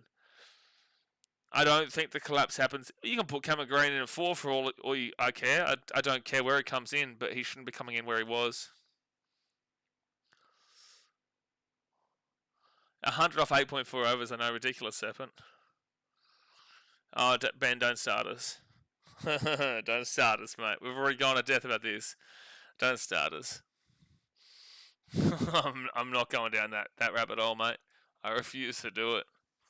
I refuse. I refuse your offer of discussion. Minimum 200 you'd expect. 100%! At one stage we were looking like 250 was on the cards. Final ball of the Tariq over. And that will be maybe a 4, maybe a 4, maybe a 4. No, good fielding. He might have touched the boundary, though. This might actually come back for a 4. They'll get 2 out of it, but it might be 4 still.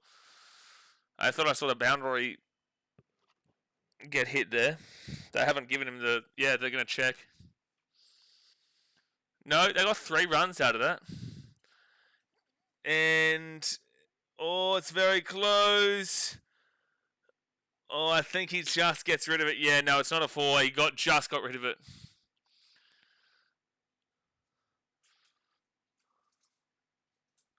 Get to Titch's hatred for ads now, well, are you getting a lot of ads, are you?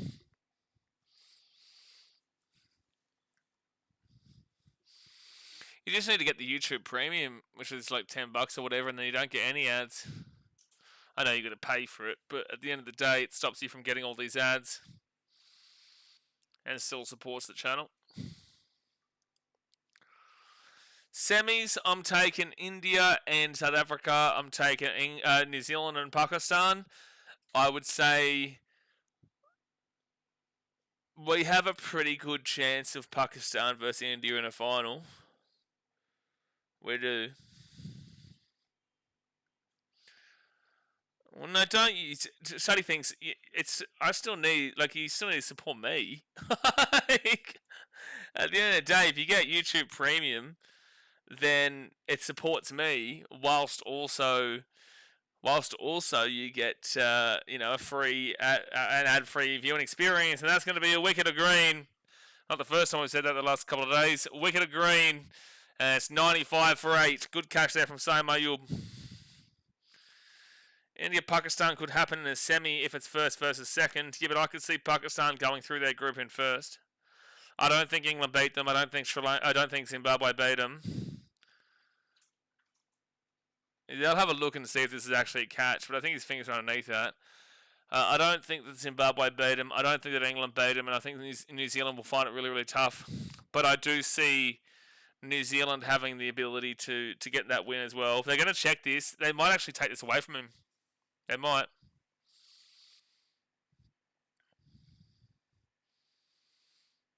I feel like India-Pakistan could be a genuine chance for a final, but right this very second, I'd be saying that it's... You know what? I'm going to back him in. I'm going to say it's India-New Zealand. I'm going to do it. And I think India win. Could you imagine if 2023 ODI World Cup, Australia comes in and slaps them with Travis Head, and then we get New Zealand, do it to them in their biggest primetime competition of the T20 World Cup at India? I think they're going to say this is not out. It should be a catch, though. It should be. South Africa is strong, but South Africa and New Zealand will go down to the wire. I know what happened in the last game, but I feel like New Zealand get them in the second game. I'm very well aware South Africa defeated New Zealand. I live streamed it.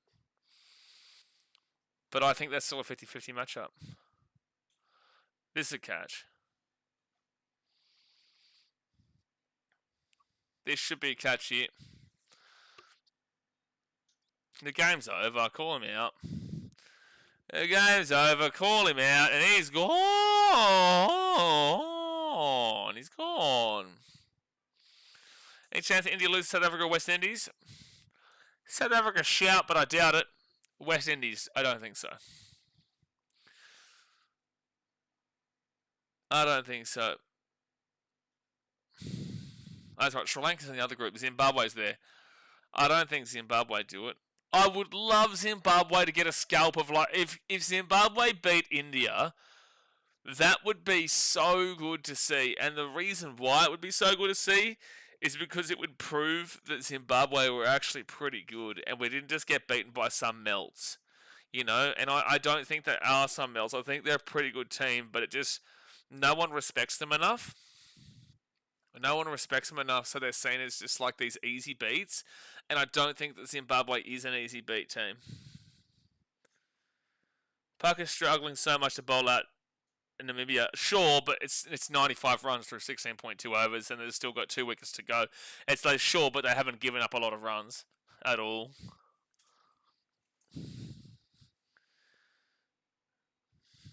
Yeah, exactly right. They're winning by plenty. I don't think that Pakistan should be criticised for this game at all at the moment. 96 for 8.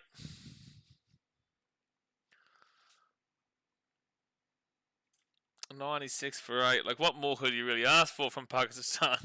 They haven't even scored 100 runs yet through nearly 17 overs. I don't even think they get to 100 runs in 17 overs. Oh, my goodness me. How did that miss the stumps? They will probably be under 100 runs up to 17 overs. I don't think that we should be sitting here criticising Pakistan. Oh, I should have been gone. Next ball. Top ball. One ball to go over the over. It's a success for Namibia if they can get through without getting bowled out where they were. With that being said, though, it serves no purpose because Pakistan is simply going through to the Super 8. And that's another dot ball. So, yeah, 96 runs through 17 overs. Close game here, Sean. They're only down by 103 runs on Pakistan's score with 18 balls to go. They need 103. They need 104 to win in 18 balls. Good luck. Couple of no balls, couple of sixes. You're going to need 60, 72. You're going to need roughly, I think, 16 sixes out of the final 18 balls. Wow, look at the rest of their bats, though. Their bats aren't great. Most runs for Pakistan this tournament, 220 for Farhan, 88 for Shadab, and then 66 for Abar. Wow, that's a big drop-off. Oh, bowled him. He's gone. He's gone. And Skoltz Tariq has had a really, really good game here. That's 3 for 15, 96 for 9, and they might get bowled out under 100 here. They may get bowled out under 100 here. Got him. Got him gone. Great bowl. I don't think they get out of this over. I'm pretty happy to call it. I'm going to say that Pakistan get out of this with a win in this over. He's talking about me, Shauno.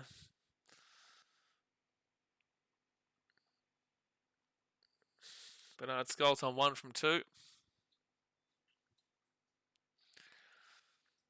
And it's just Myberg. And I'll update this scorecard so you can see the final batter. Which is... Oh, I already missed out on Bernard Skoltz. Which is Jack Brassel. What a name. What a strong name that is, Jack Brassel. Only nations that really care about their team in this World Cup, I'd say, is India, Pakistan, Sri Lanka. Yes. Yes. Or, yeah, as a nation, it would be India, Pakistan, Sri Lanka. And then I would have said Afghanistan. Zimbabwe do care, but not crazily. And then the USA, because they really care about cricket. Oh, that could be gone, that could be gone. And that, my friends, is the final wicket. That, my friends, is the final wicket. He's gone, and Tariq will pick up a forfeit. It is 97 all out for the Namibians, and they have finished up their tournament, unfortunately, not being able to compete with the Pakistanis. Pakistan now, well, Nepal's another one too, so things. West Indies is a bit 50-50. They care more about baseball nowadays. But at the end of the day, decision reviewed. Are you serious? Why are we bothering with a review?